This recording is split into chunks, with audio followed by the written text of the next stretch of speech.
Are you looking for a high-quality education provider? Are you looking for an educational institution that is 100% focused on Black history? Well, you have come to the right place. At AE Learning, we provide exceptional African history education, training, resources and courses to an international customer base. At AE Learning, our e-learning courses deliver high-quality content and support teachers and students alike, ensuring that they have what they need to achieve their learning goals. Go to aelearning.net to select from our comprehensive library of multimedia e-learning courses. Our courses come complete with tutorials from our African history teachers. Within our e-learning courses, you will also benefit from high-quality videos to assist in your learning. Throughout our courses, quizzes and examinations are provided so you can test your knowledge. A generous library of downloadable resources complements your learning, and in addition, there are materials to read through. Go to aelearning.net to learn more. AE Learning, your source for quality African history education.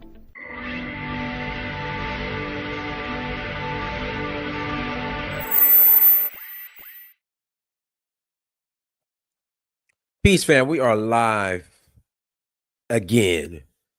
Dynasty Mirror Search for Huru. Thank you all. Thank you so much for joining.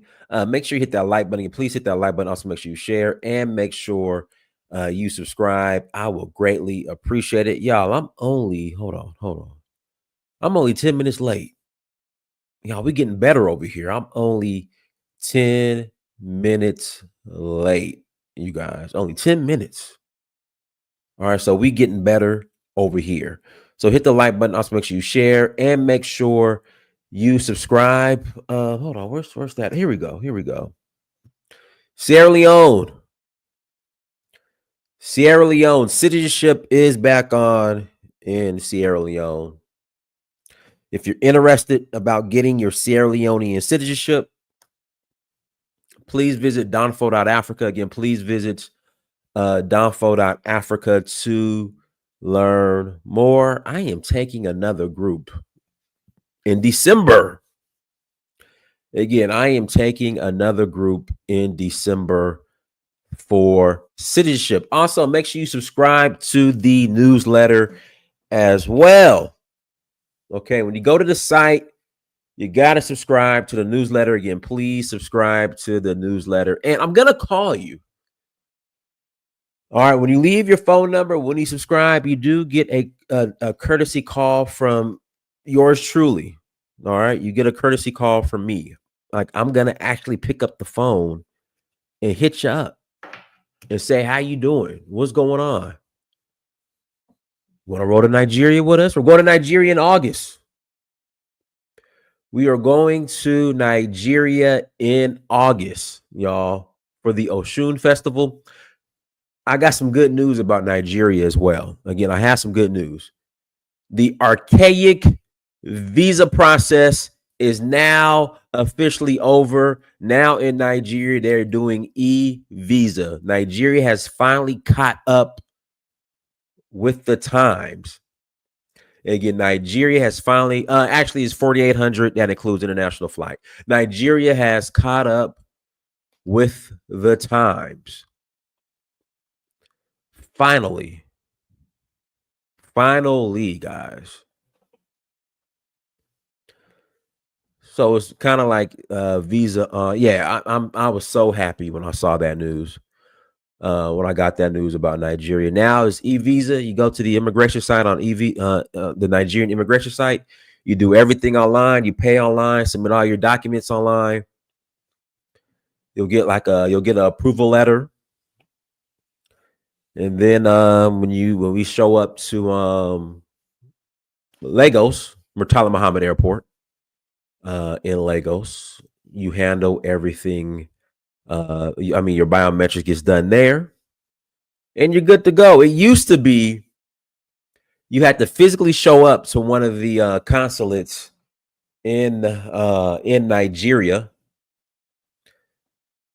Physically, because usually what a lot of countries, what they do, you just have to mail your passport in. So this is my U.S. passport. What you'll have to do is actually mail your passport to the consulate, and then they'll mail it back to you. with Nigeria, you had to actually show up to one of the consulates, do everything there, leave your passport, then they mail it back to you in 2 weeks. So thank God, you guys, they have now made the process more easy. Shout out to Nigeria. Shout out to my country of Nigeria. Shout out to my country of Nigeria. So yeah, so we're going to Nigeria in August, Zanzibar in September, Namibia and South Africa in November, and then we're rolling to Sierra Leone in December. So if you're interested in joining us, we're actually going to Senegal here in about 3 weeks. I'm looking forward to that. I love Senegal.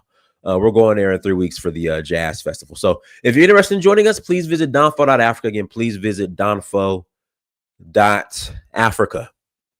Let's jump into today's topic.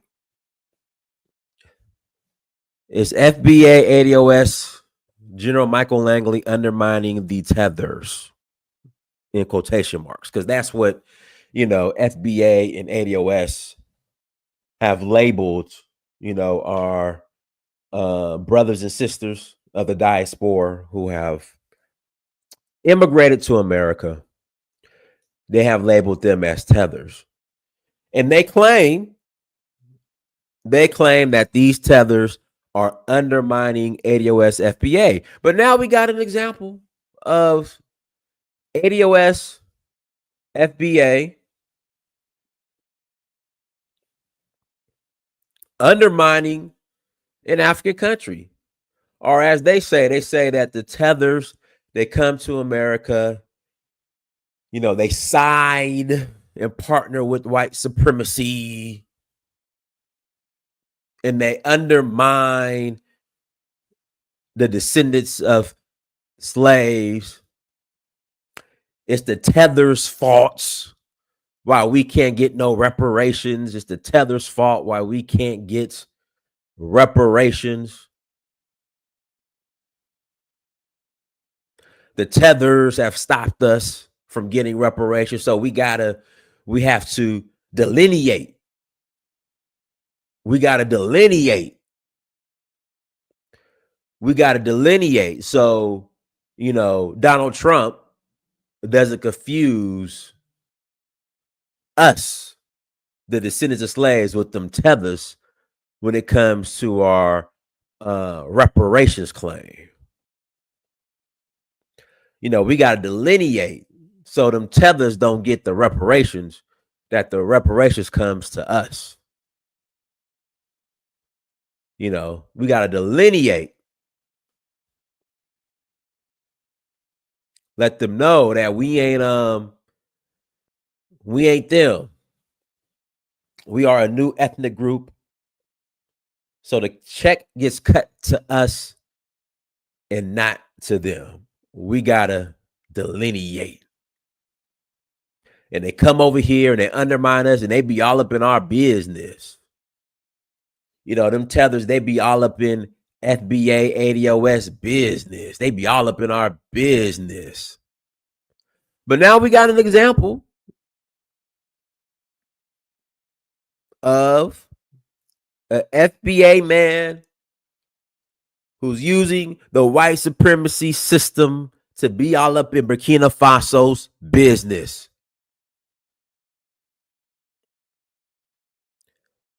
I think it was a black ADOS FBA man who was the first commander or leader or help found AFRICOM. Hold on, I just found this out. Hold on one second. AFRICOM founder. Hold on.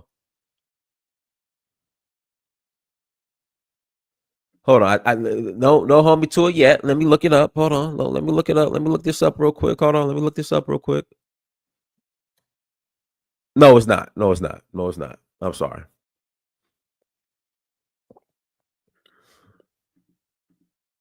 But yeah, so that's what's going on. So is General Michael Langley, is he undermining the Tethers all up in their business? when FBA ADOS claims that the tethers be all up in their business? What you think? Guys, links in the chat room. If you want to call in and add to the conversation, you're more than welcome to call into that, add to the conversation. The N-word tariff is on. So if you say the N-word, you gotta pay the $10 tariff. Let's be respectful. Let's be nice to each other. I know things get heated sometimes, but let's practice self-control. All right, I'm gonna bring everybody on. Go ahead, Cuddy. Big salute, Diners. Big Peace. salute, panel. Big salute, chat. Yeah, I think you hit it right on the head, bro. Langley, he undermining. They really undermining both sides. Okay.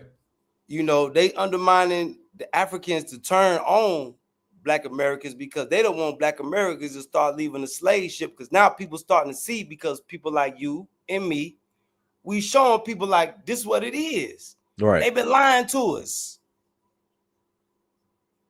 So they trying to kill that whole movement. And they using Langley, the Marine jarhead. Yeah, they using him to because of blackface. Because he's a blackface. And I'm gonna pass the mic. Go ahead, Wildflower. Hi, good evening, good afternoon, good morning, wherever you are, guys. Hi. Yes, so I definitely feel like they're definitely using black faces in high places to undermine us, which is nothing new. It has always happened anyway. It's been like a popular popular script. And I also will add to what the gentleman before me said, that using other Black people in the diaspora to attack us creates more division. Where Dynasty, you've been trying to bring people together, where the Maya's been trying to bring people together. So they are winning in every way, because we're going to have more contempt for each other. Do you see what I mean? I can't trust the diaspora anymore. And they can't, obviously, and then that whole relationship is going to be undermined. Because if we were to get on board and all be working towards the same goal, we'll be unstoppable. But one, they get Black people to attack us, and then it also undermines any relationship we're trying to build. We already got people like FBA, ADOS. This whole movement is mainly just anti-African. I've been watching a lot of Tariq Nasheed's videos. All of them, most of the views are just attacking Africans, most of the videos. And people love all of that. They really enjoy all of that. So this whole, using other Black people to attack us, it doesn't help. It just makes the relationships even much more harder to build, unfortunately. Okay. Quincy, go ahead. Yeah. Hey, Dynasty, you hear me? Loud and clear. Go ahead. Cool. I got two questions for you specifically. Go ahead. Hey, when I called in last time, it was about that Sinners movie, and it dawned on me afterwards that Ryan Coogler was from California. Yep. And he was talking about how his people was from Mississippi, and that kind of spawned his interest in making the movie. And it dawned on me like you was from California. Now you talk about you and O'Shea Duke Jackson in California. Like, if you don't mind sharing, it's fine if you don't want to share. But like where your people from originally? They're from Mississippi and Texas. Mississippi. Okay, all right, cool. So it dawned on me that movie did kind of put shine on your ancestors as well. But you kind of took the approach you approach. So that's you took the approach that you took, but it is what it is. The second question is, you notice how with was it Michael Langley and him being ADOS, and you are ADOS FBA with I know you're Nigerian, you want to call Nigerian, but Well, per the definition of FBA ADOS, I would be considered FBA ADOS per the definition. Right. Yes. Right. And you are here calling him out, right? And rightfully so. We calling him out. When our folks do some crazy stuff, we call out all of our coons, all of our sellouts, we call them out. So my question is, do you think that the diaspora call out their sellouts and their coons in the same manner that Black Americans do? Well, I don't. Well, see, the thing is, I don't see a lot of Black Americans calling them out. I don't see a lot calling him out. And in reality, he's just doing his job, right? He's taking orders from whoever. That is true. True. I mean, but again, the argument is that the Tethers are coming to America and undermining FBA and ADOS. But And that is true in many ways, but not. and I'll say this: I think, not even think, I know FBA, ADOS does more to undermine themselves than any other group. It's not from the outside. It's Well, what we do within ourselves is nobody else's business, and they can't use that against us because we're all human. Nobody's perfect, so they can't say because you're not perfect and because you have inner turmoil that it justifies any outsiders coming in and doing wrong to us. So I just kind of reject that argument. But going back to it, yes, in this specific instance, you're talking about Michael Langley, right? Which is cool, Michael Langley. But I'm asking in general. In general, do the diaspora call out their coons and their sellouts in the same manner that Black Americans call out our coons and sellouts? Not Michael Langley, not him specifically, just in general. So let's see here. Well, Barack Obama is different. But I'll give you an example. I used to live in LA, right? Mm-hmm. In fact, here goes an example. FBA ADOS members of the Black Caucus: Brandon Johnson, mayor of Chicago; Maxine Waters, Jasmine. And they've been on his ass. They've been on Brandon Johnson's ass, Maxine Waters. They've been on every Black. We know what. Now the black folks of Chicago have been on Brandon Johnson's ass, but as far as Maxine Waters and Jasmine Crockett, Black folks is rooting them on. No. Because you and I both know that they're in America, and as far as Black Americans go, there are different tiers with the boule, with the grassroots. So the boule, the talented temp, the HBCU folks, they're root on the Maxine Waters and the Jasmine Crockett's, because I know firsthand. But also the other the grassroots is a whole different sect of Black people that is tired of ABS, that call them out, and they done with it. But going back to my question, my biggest question is, and I think this goes back to the root of a lot of what people got an issue with, is does the diaspora call out their coons and sellouts in the same manner that Black Americans call out? We call out our coons and sellouts. We know I would say yes, because Black America continues to re-elect their coons and their sellouts. Do we re-elect them, or is that the people in the district? We continue. Black America continues to re-elect and support their so-called coons and sellouts. The people that know the district re-elect those people. That has, like, granted, I'm with you. It might be a percentage of Black Americans in that district, but it ain't 100% the way you're trying to paint it. They keep getting reelected, and Black folks is riding for them. I mean, you gotta hold on, Quincy. You have a whole movement called the 92%, in which sisters are bragging about voting for Democrats at a 92% rate. Yep, you do. You're right. So that's what I'm saying. That is true, and that is true. That I'm not disagreeing with that, but that goes. Know who a lot of those folks are? Your boule folks, your HBCU folks. Nah, they ain't. Nah, I listen. I no, they not. I know a lot of. I know a lot of sisters part of 92%. They ain't boule. They ain't boule. And they ain't HBCU. Everybody that I see, it's the boule and the HBCU folks. That's right. But I'm gonna just say this, man. Cause I know you ride with your African people, to ride it till the wheels fall off. But we do, as Black Americans, have a culture of calling out our sellouts. Yes, we do. No, we don't. We don't call out Don Lemon. No, we don't. Hold on. Don Lemon. Name a sellout we don't call out. When you say, okay, let's be clear. When you say we, all right, what I'm saying is the majority of Black folks, and I'll give you a prime example. Al Sharpton is still relevant. That's true, and he get called out too. But it's not by the majority of Black folks. The majority of Black folks support Al Sharpton. No, be specific. The people who are because even in Black America, right? Let's be honest. Even in Black America, there is a distinction of those who are within power and have the biggest platforms and those who don't. I agree with you. The Black people who have the biggest platforms, they sell out. The Charlemagne's, the Breakfast Clubs, any terrestrial radio show. Any mainstream platform, your Van Lathans, anybody who show up on CNN, I'm telling you, they 100% sellouts. They ride with the Democratic, whatever the Democrats want to do. I'm with you on that. We have no arguments on that. But you can't ignore that there's a lot of people. Like, look at a lot of people kicking and screaming saying we don't agree with that. If you look at a lot, like at the last election with the old girl, the Indian lady, and on the Breakfast Club, and again, the 92% went hard for her.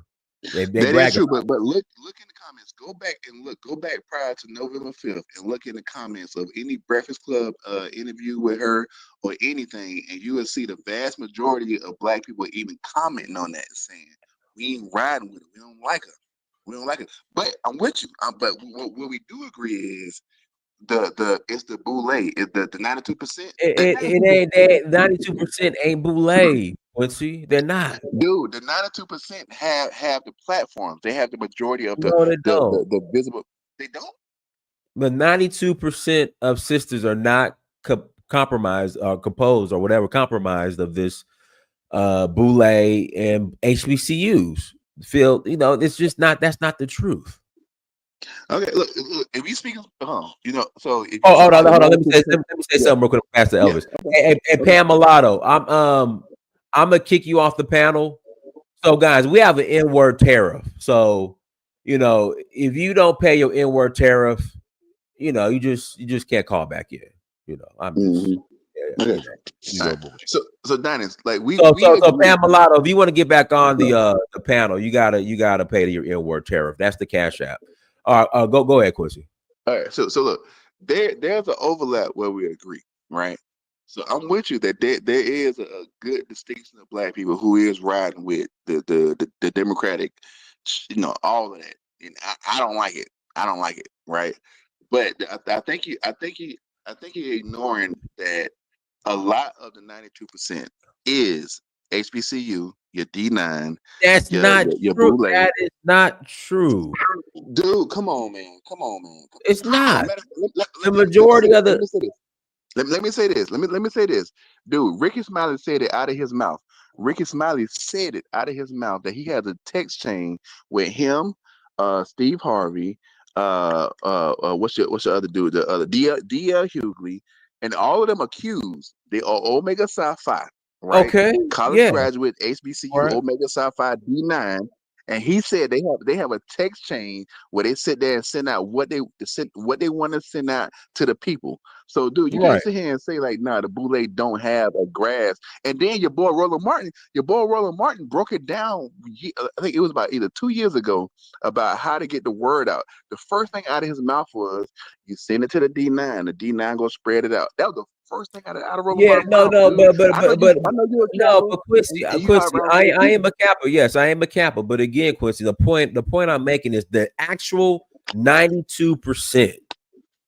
They're not composed of majority boule and D9. They're not.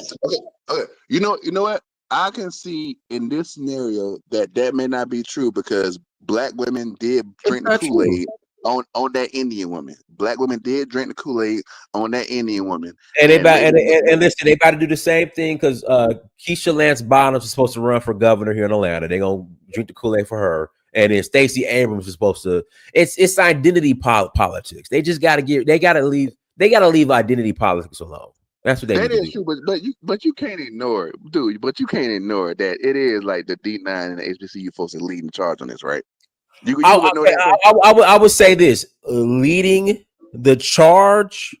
You could say yes. The actual 92%, no. Okay, all right, cool. So all right, so we there, but no, there's no buts. We there on that. Also, Black Americans do have a culture of calling out our coons and our sellouts in ways that the diaspora doesn't. They don't. Give me an example. Give me an example.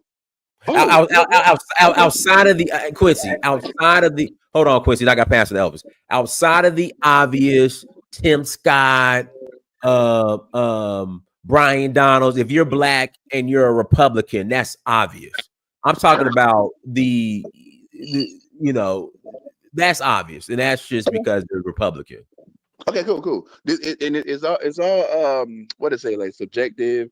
I forgot the other word. Like when you observe behavior. Dude, look, man, it's the same behavior that white folks do. When black folks do something, black American, take it back. When the diaspora talk crazy, say something crazy, it's like lights out. Nobody see it. Nobody says nothing. Nobody sees it. Right? Because they don't have any. Again, and I got to pass to Elvis because again, the issues within the community, within FB, the issues affecting FBA ADOS come within. They're not. No.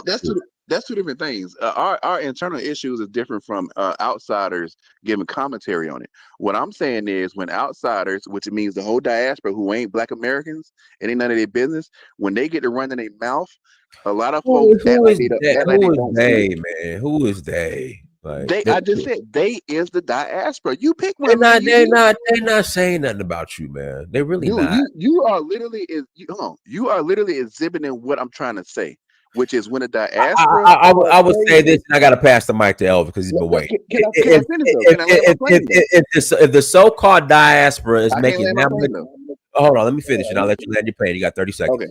If the so-called diaspora is really making that much of an impact on ADOS and FBA on what they're trying to do, then FBA and ADOS is just not. They don't have any strength at all. They're just weak.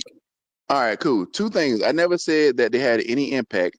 And the second thing is I wasn't talking about specific. I didn't say ADOS and FBA. I'm talking about the diaspora, talking about black Americans. Take away FBA, ADOS.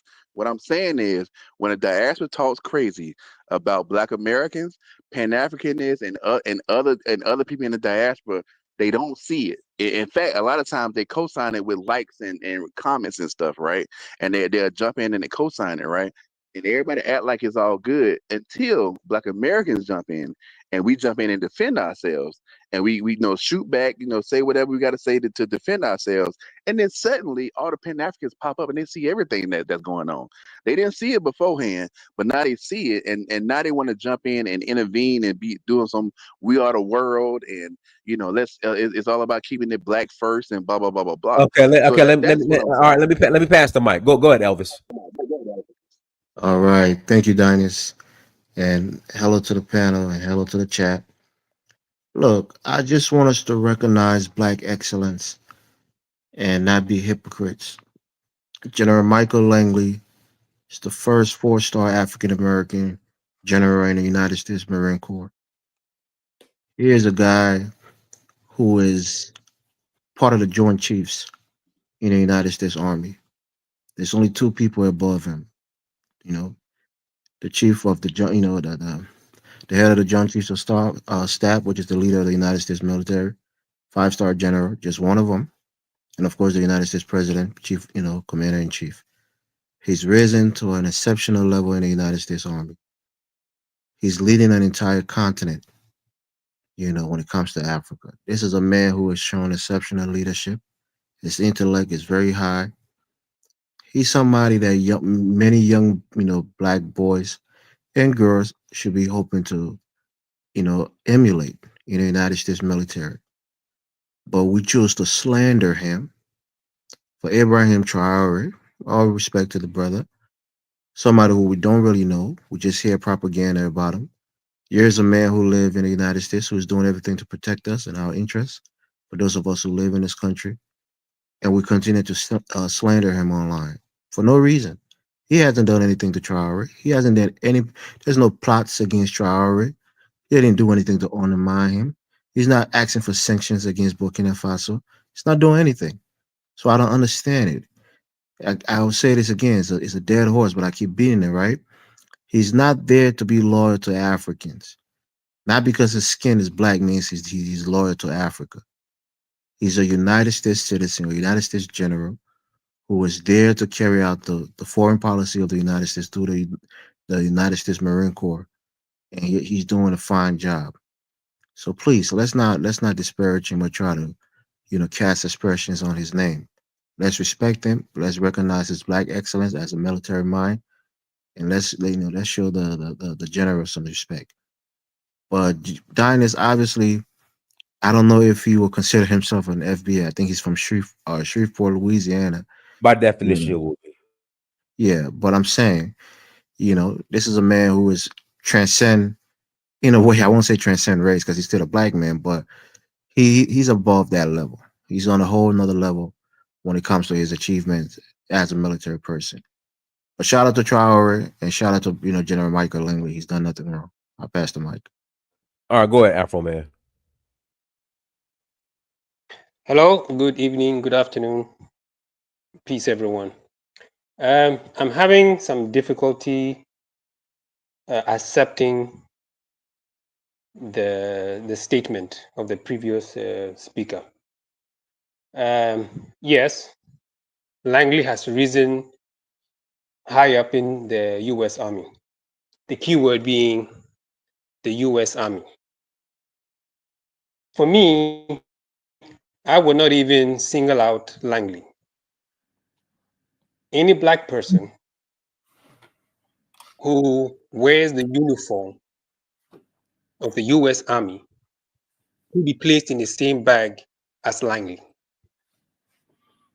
No matter how high you rise up in the U.S. Army, you should not forget that you are simply implementing the white supremacy agenda of the United States government. No matter how brilliant Langley is, his brilliance is not being lent to build up Africa. His brilliance is being used to gather intelligence for the US government, a government that has been the open enemy of Langley and his people for 4 and counting. So let's not sweep that under the carpet. Langley's people are still today fighting for justice, fighting for freedom in America. So to extend the tyranny of the US government outside the borders of America into Africa, and him being the face of Africa, to me, is not something to be proud of. It's something to be ashamed of. But I wouldn't just, as I said, pick on him. Anybody who wears the US Army and is black is part of implementing US foreign policy across the world. Even if you are an appointee in the Democratic Party or the Republican Party, still implementing an agenda that has largely been inimical to us as black people. It was an FBA ambassador, American ambassador to Ghana, as I said before in a previous discussion. It was an FBA ambassador, US ambassador to Ghana, that aided the US, Britain, to overthrow the first president of Ghana, Dr. Kwame Nkrumah. So Langley is not the last, and he's not going to, and I believe that more people, as I said, he's not the last, so more people are going to come after him, who are going to occupy this position against our people globally. All right, go ahead, Vovo. Can you hear me, brother? Yep. As far as Langley is concerned, Langley's doing his job. That's what he signed up for. Might not like it, but you know what I mean? It is what it is. That's what he signed up for. He didn't work this hard to move up the food chain, to move up the chain of command, to care about what Africa talking about. He's in the United States Army. Remember that. That's his job. That's his first priority. He took an oath. You know what I mean? Langley ain't stopping Africa from doing what they're supposed to be doing. The Africans stopping Africa from doing what they're supposed to be doing. Langley ain't sold out no Africa because Langley's not an African. It's been that without you can say, oh, the white man did all these coups and set up all these coups, but who's pulling the trigger? Who's the guy that's carrying out the execution? Who are those guys?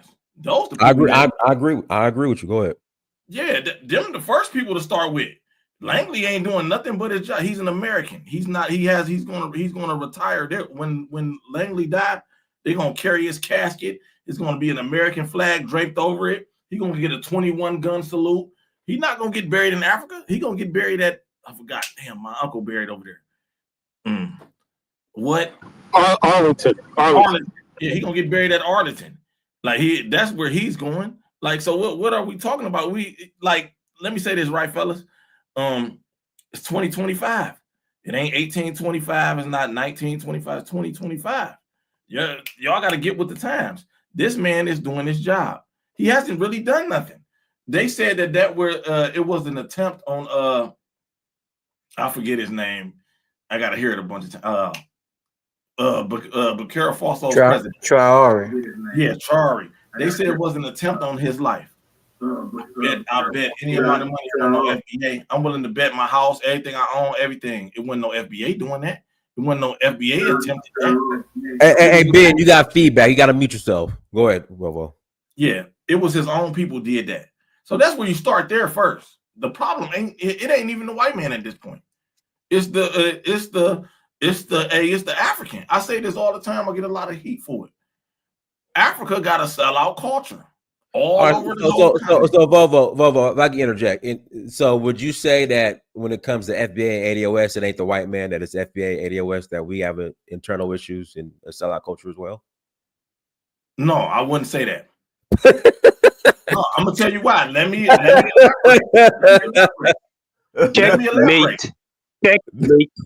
Let me elaborate if I could. Maybe you might learn something. Go ahead, man. All right, we live in this country where we were building our communities and all that. The white man runs the government. This is American history. He sabotaged us, flooding our cities, tearing down burning down our cities, sabotaging us, eminent domain, all that. This is the guy that run the government. They are 90%, 99% of the country. They are the government. They are the military there. Well, let me ask you this: post integration, you still blaming the white man? 100%. He runs the government. So when black men kill other black men, that's the white man's fault. To a certain extent, yeah. Yeah. If you rig the game up and you subjugate a group of people, if just imagine it just after slavery, they had left us alone, period. We'd be doing business in Africa. All those businesses, all that wealth they stole, all that type of stuff. We would have been an international people by now, doing international business. Everybody already obsessed with our culture. So if they would have left, if there was no sabotage, just after slavery, we give you slavery, just after slavery, there was no sabotage after that. The Black Wall Street, don't you know what was there? Movie theaters. So those movie theaters would have turned into movie companies. Okay, so Vovo Rand. Okay, Vovo Rand. So in Cleveland, where you're from today, how is the white man holding black people back today? Well, we're recovering from the sabotage right now. Cleveland is in a renaissance right now. We're recovering from the sabotage. Now we got enemies from all over the world here in Cleveland that we never dealt with before. We got an enemy that looks like me. Y'all say I look African all the time. We got the African here, the racist African. We got the racist Jamaican. We got Arabs. We got the East Indian here. We got the Asian here that moved in right after the sabotage, and they was able to buy the black-owned business because the guy's been sabotaged out of his business, so he was able to put a corner store right there and be uninterrupted. These people ain't been aggrieved in America, period. They talk like they have, but they haven't. So now they're able to come into our neighborhood and open up businesses, and we trying to fight off this fight, and now we got another fight. We fighting 5 different fights at the same time. So you saying black people in Cleveland can't open up businesses in their own community? I only shop with black businesses. I was at black businesses all day today.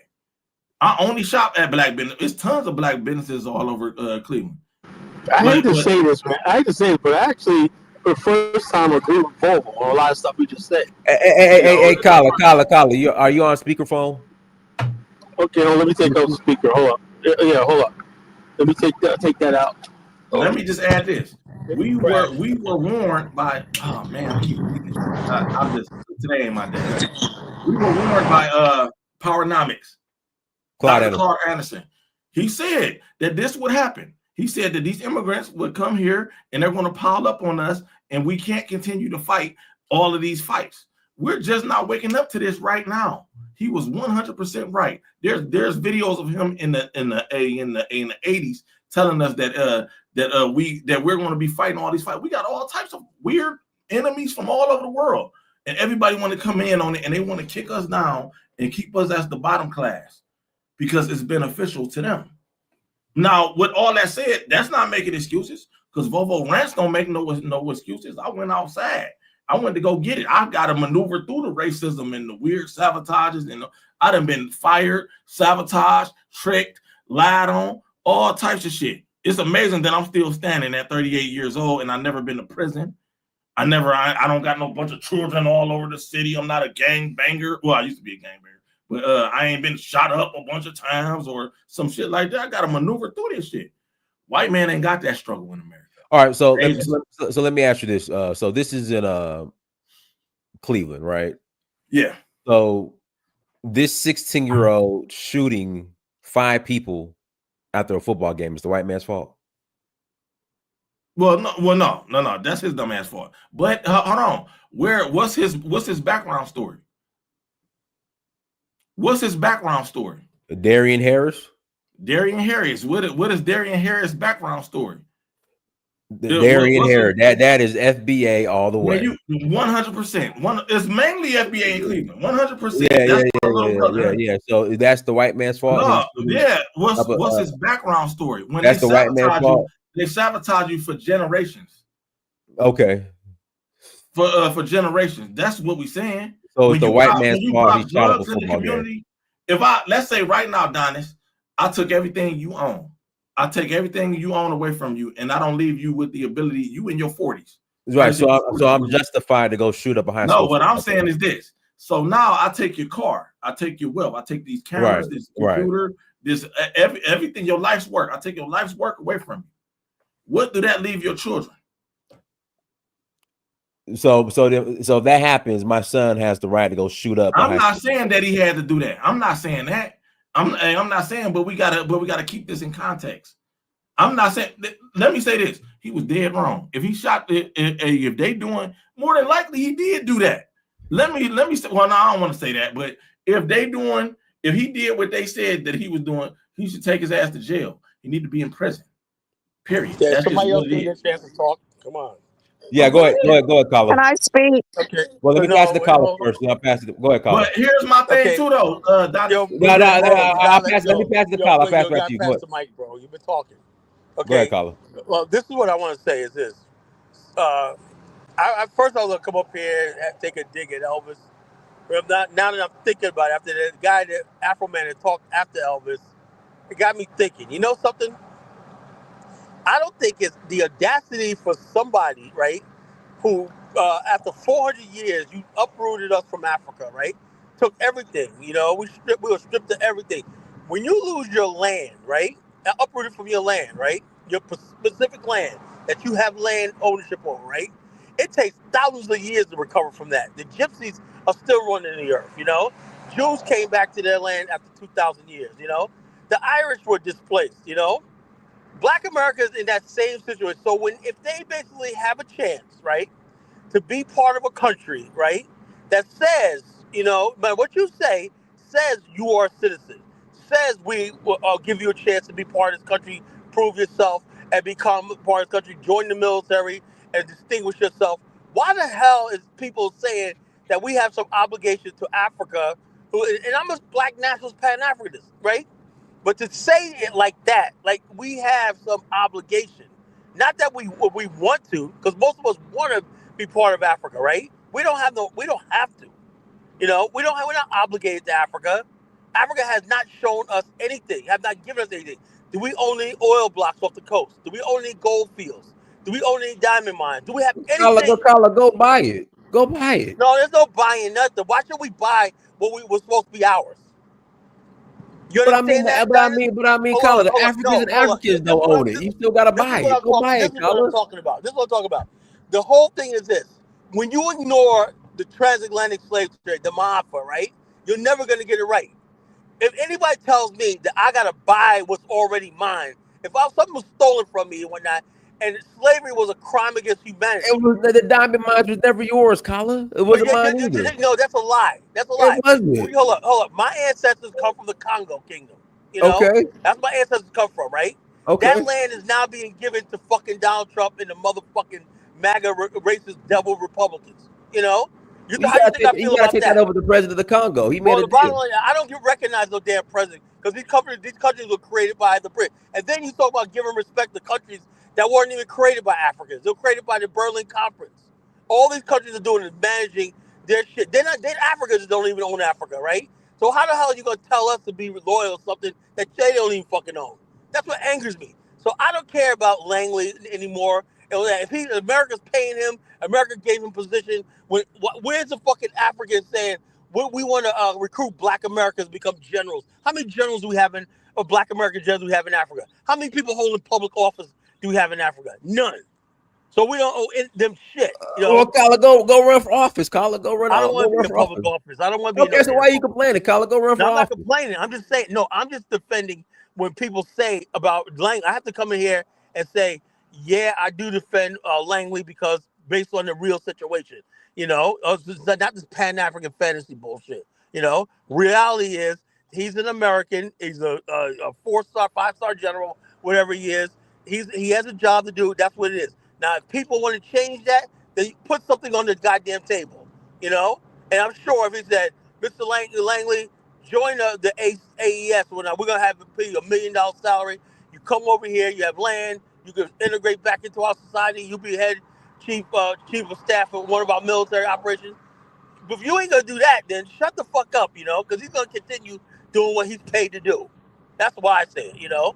So you mean Can to I tell say me something? that after Can I say joining the something now? U.S. Army, Hold on, we're not Afro man. giving- Hold on, Afro man. Hold on. It was Wildflower, and I passed it to you. Don't pass it to Willie. Go ahead, Wildflower. Okay. Thanks, Dynasty. I wanted to give 2 examples of FBA's undermining. Actually, one example that is good and one example that's bad. So an FBA gentleman was the USA ambassador to South Africa. And I think it was last year. Now, this Black American gentleman, he's the ambassador representative of the United States government under Joe Biden. He claimed, FBA guy in South Africa, representing the USA, that the South African government was selling weapons to Russia. Now, that was such a big controversy. And this guy, this FBA guy living in South Africa, lying on an African government, because obviously America and Russia are having beef, he opened his big mouth and then they exposed him that he was lying. And then I realized in that moment that these people, and a lot of Black people in South Africa notice that these people might look Black like us, but they are American first. So then I realized I'm not pro-Black, I am pro-African. I can't support Michael Langley and his great job achievements because he's Black. We have the same skin color. No. Do we have the same African ideology? He's not pro-African. He's pro-American. Okay. Now that is another example of an FBA undermining us Tethers in South Africa last year. Who's bothering him? Now, can I finish my points? Can I finish my point? Now, I have a good example. I have a good example. When Donald Trump was president the first time, they were planning to go and bomb Ethiopia. Yeah. And there were 2 FBA sisters working at the UN that warned the Ethiopian government that our government is planning to do this to you. Yeah. Yeah. These were FBA women that told the Ethiopian government FBA what America was planning to do. With Black Americans. Yeah. And That's now stupid. that was a good, and they didn't care that they were American first. They said, no, these are our Black brothers and sisters. We cannot allow. They actually got sacked from their position. So there is good example and there is bad example. And because of that, I am not pro-Black. I am pro-African. Yeah.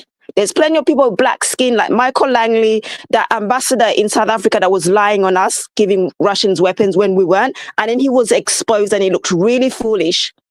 Yeah.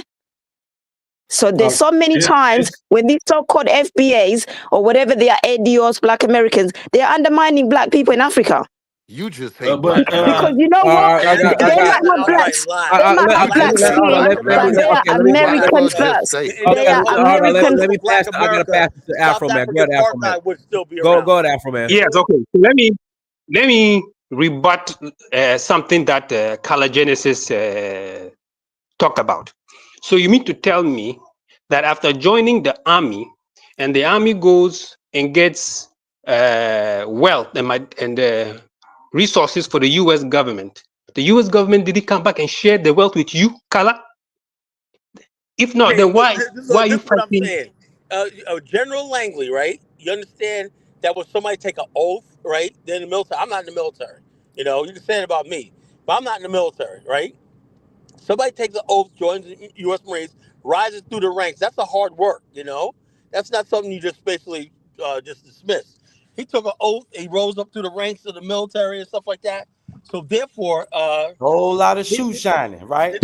his I know all that. My question to you, Color. My hold on, question to his allegiance is to look. No, My but question to you, Color. Hold on, Kyla, answer his question. That was a good question. Go ahead, Afro Man. Ask it again. Say it again. I didn't hear what he said. Exactly. I'm asking you the question, okay? So you mean to tell me all of these people in the U.S. Army, black people in the U.S. Army, they go and fight, okay? Secure oil for Unfortunately, America. Kyla, Right? let him Both answer the sides. question. Mine. Kyla, Hold. let him talk. Let me finish. Let me finish, okay? All these resources, okay, for white America, and none of it is shared to you, black people. None of it is invested in the ghettos of America. Then why are you in the army fighting for? Okay, first of all, If you have nothing most to of us show are for it. not in the ghetto. Most of us are not in the ghettos, right? And second of all, For like personal Bubbo we is, gain. have Let's hold on, talk we the have Bubbo GI is, we Bill. have our I'm in the ghetto. own issues. Hold on, Bubbo we is. have our own issues with white America that we deal with because the bottom line is this: when we dealing with white America, whether it's George Floyd, Trayvon Martin, Africans don't do a damn thing. You know, you go to Africa right now, and I see with my own eyes, white Americans are treated like gods. Black Americans like, okay, you're here, big deal. You know, so Africans still have white worship. You deal with that shit. You know, your white worship in Africa, right? They're right now Answer South the Africa. question. Hold on. You got people in South Don't duck Africa the who are question. trying to Hey, create their own Kyla, country. I gotta pass the mic, Kyla. Can you answer the question? I gotta pass the No, mic. yeah, Can you I answer the did. question? You know, I did answer the question. You The didn't answer bottom the line is question. this. The bottom line is this. If you basically live in the United States, right, you benefit from this tax code, the highest standard of living in the world, all the stuff like this, right? I don't like it. I would rather have something else. I'd rather have a nation of my own. But the bottom line, the reality of this, the reality is America is Black America's reality.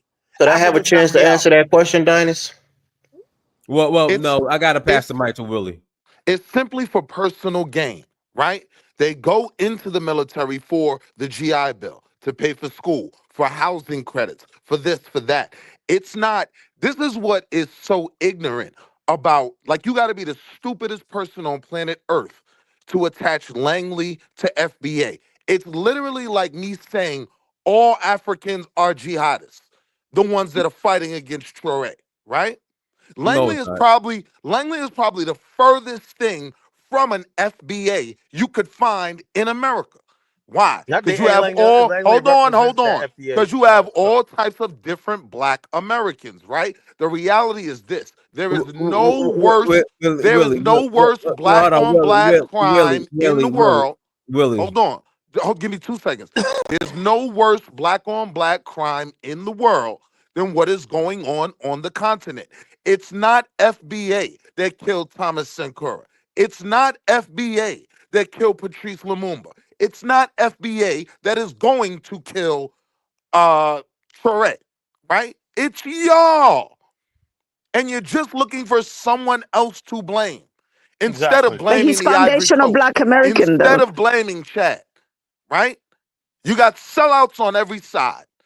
Langley is no different from the jihadists that are fighting against Traore, right? But he doesn't represent Black America. He represents Black America about as much as the jihadists represent the average African, right? The average Black American don't give a shit about none of this shit, you know? At all. Okay, can I go? No, it's Johnny. It's Johnny's turn. Go ahead, Johnny. Mute yourself, Johnny. Yeah, what's going on, Prince Dynas? Appreciate it, man. Go ahead.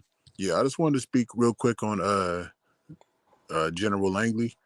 So yeah, General Langley is he's the general in the U.S. I think he's from the Marines, and he's put over a specific. We're muted. I can't. Nobody can hear him.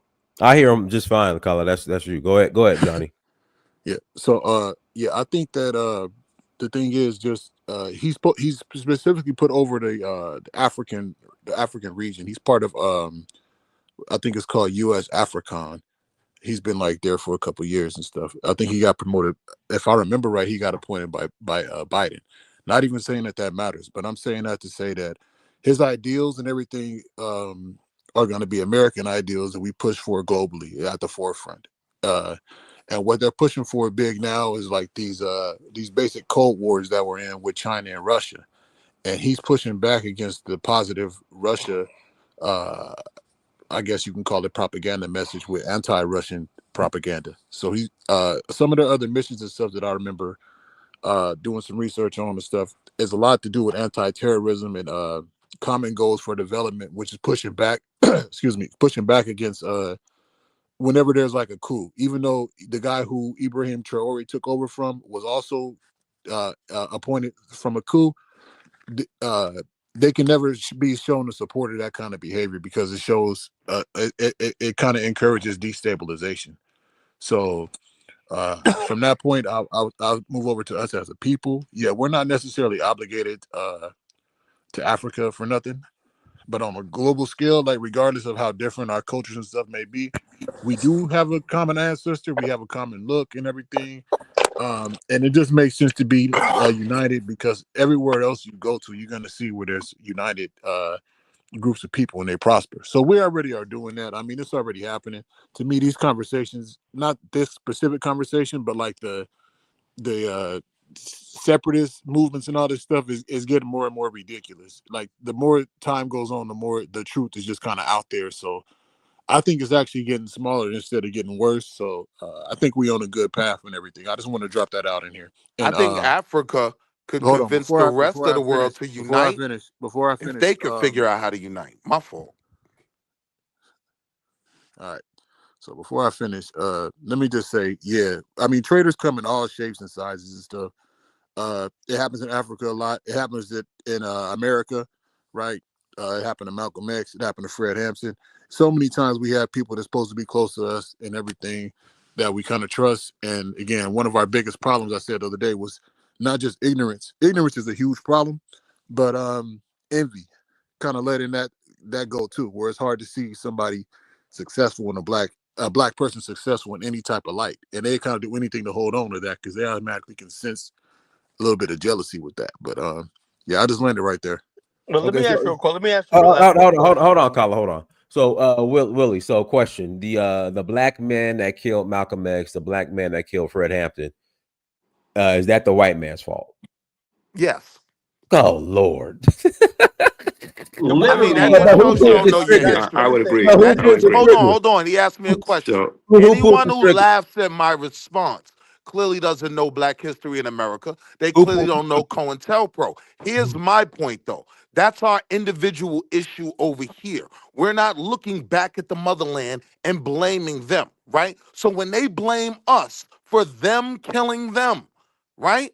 We didn't do You're the Berlin blaming Conference. Langley. You're using Langley to represent black Americans, You're right? blaming the And white his man for involvement pulling in a the fight black man pulling the where trigger. the Ivory Coast is killing people from Burkina Faso, right? Or at least allowing them to come there and regroup for another attack before June and But tell you about it. you skipped over all that I was talking about about the anti-propaganda and propaganda messaging and stuff where I you get that. influence governments No, and and so, you wanna topple governments and stuff like that. So the right. same the same COINTELPRO that you saying that Fred Hampton was a victim of and Malcolm X is gonna be the same thing just overseas. Like, do you not see that? Absolutely. My point is, right? I know who my enemy is. My That enemy is not only the white man, but sellouts internally. And that's Africa's biggest beef, too. If Africa wants people to unite, right? They want to see this spark. How about y'all figure out how to do it over there yourselves? Show us the blueprint. Because all I see is black on black crime when I look at that continent. So you want to talk about what blacks in America are doing? You want to talk about the Bloods So, and the so Willie, Crips? Willie, do you believe? Willie, is there such thing as black on black crime here in America? crime is Don't dance, technically Willie. in Oh, Don't America. dance. Hold Don't on. Lord, dance, Is Willie. oh my is Lord, there One more such thing as time. white on white oh crime? Lord. That's my Answer answer. the question. Is there a such thing as white on white No, crime? don't bro. That's Answer my the No, answer. come question. He on, asked you a dude, That's direct my dude. question, There's bro. answer. You such thing playing as black around. on black crime That's here in my deflecting, America. answer. If Most there is a crime is such done. thing Most as white criminal on is white by deflecting. crime, then incarceration. yes, there is a such thing as black on black But crime. But but if we you never look There's at the also crime white on numbers but white we and never crime, talk about understand, that. Chinese on but if you Chinese look crime, at the crime Latino on numbers and Latino crime, understand that people commit crimes against those who are logistically just around them, and their then you proximity. don't make the black So So, on then black so, or so, why are white so, you on white hold on, applying crime. it hold to the on, whole hold on, hold on, continent? hold on. So, Willie, why aren't Asians and Indians, why aren't they killing each other at the same level as black people are killing each other? At the Because same Well, I rate. number can answer that. one, I can answer that in a minute. for That's multiple yeah, but There's reasons. a you gotta difference. wait But your that's There's turn taking though, us off because the discrimination I'm and topic, though, I'm bro. racism. The I think topic, it's my the turn. topic, the At this topic, Completely the off point. topic, topic. bro. Hold Right. on, bro. Why? The topic Because I is the do think black. it's goal is my turn. always Why to don't you find these demonize the black excuses when it comes American. to But at Africa? the Why end don't of you the look more day, into it with that? our black on black crime is a drop in the bucket compared to what is happening in Burkina Faso right now, That's not That's to true. not what true. That's not happens true That's at in not all. true at all, Ghana, That's bro. not That's true not at all. true. to That's not drop. That's true not at all, true. So Willie. That who was is a That's bad That's not killing not true at who? all. true. Who is Who hold is the on? That's Who ISIS? not is Who is killing the true. Al who? Qaeda? Willie, So You who is can't killing maybe, who? compare wars to maybe, just maybe, the regular Northern violence. Come on. Northern Nigeria, maybe I'm saying all certain of it. parts of the Congo, but I'm Yeah, saying because in Burkina all of Faso, it. no. So then 250,000 If who we're what people you died. saying did, black bro. people committing 250,000 crimes people against died in other Liberia blacks alone, is man. Come black on. on That's black a war. crime, You're talking about wars. It's so right? Yeah, if but different. So you're if they I saying may they it's take my committing crime, murder, turn, war. please. it's a If I may crime. take my It's Hey, turn, called please. guys, war let me pass the crimes. mic to How Shaw. Let me about pass that? the mic to Shaw. Go ahead, All Shaw. right. Go ahead, Shaw. Go ahead, Shaw. So yeah, I mean, just on that little last point, who is the Al Qaeda and who is the ISIS that's in Burkina Faso now? It's not going to be white Arab Turkish type white Arab types. It's going to be Tuaregs. It's going to be black folks. It's going to be Tuaregs. It's going to and there are Mixed black race Tuaregs. Arabs with There, blacks. Yeah. excuse me. There are mixed race. I mean, there are black Tuaregs and there are white Tuaregs. This is what a Malian told us the other day, right? And they have had beef between each other. So it could be either one of those groups. Who And is they're the getting Al weapons from the Qaeda? French and the It's Americans. ma'am, can you not interject, please? Because I want to keep Well, my it's the thought. I'm truth. I'm just older. She adding can't in. You help gotta let herself somebody because You she's want to finish trying to their talk? push turn, I'm the gonna man, let you lie. Captain. She talk. If you can't want to help talk, herself. interject. If you want to interject, I'm okay with the interjecting in conversation. But if I can get my thought out, because I wanted to address this whole thing of being a Pan Africanist and also being an FBA, because if by definition I'm an FBA, right, I'm gonna choose to not choose that definition because of what FBA does and what FBA represents. It represents the opposite of what a Pan African is.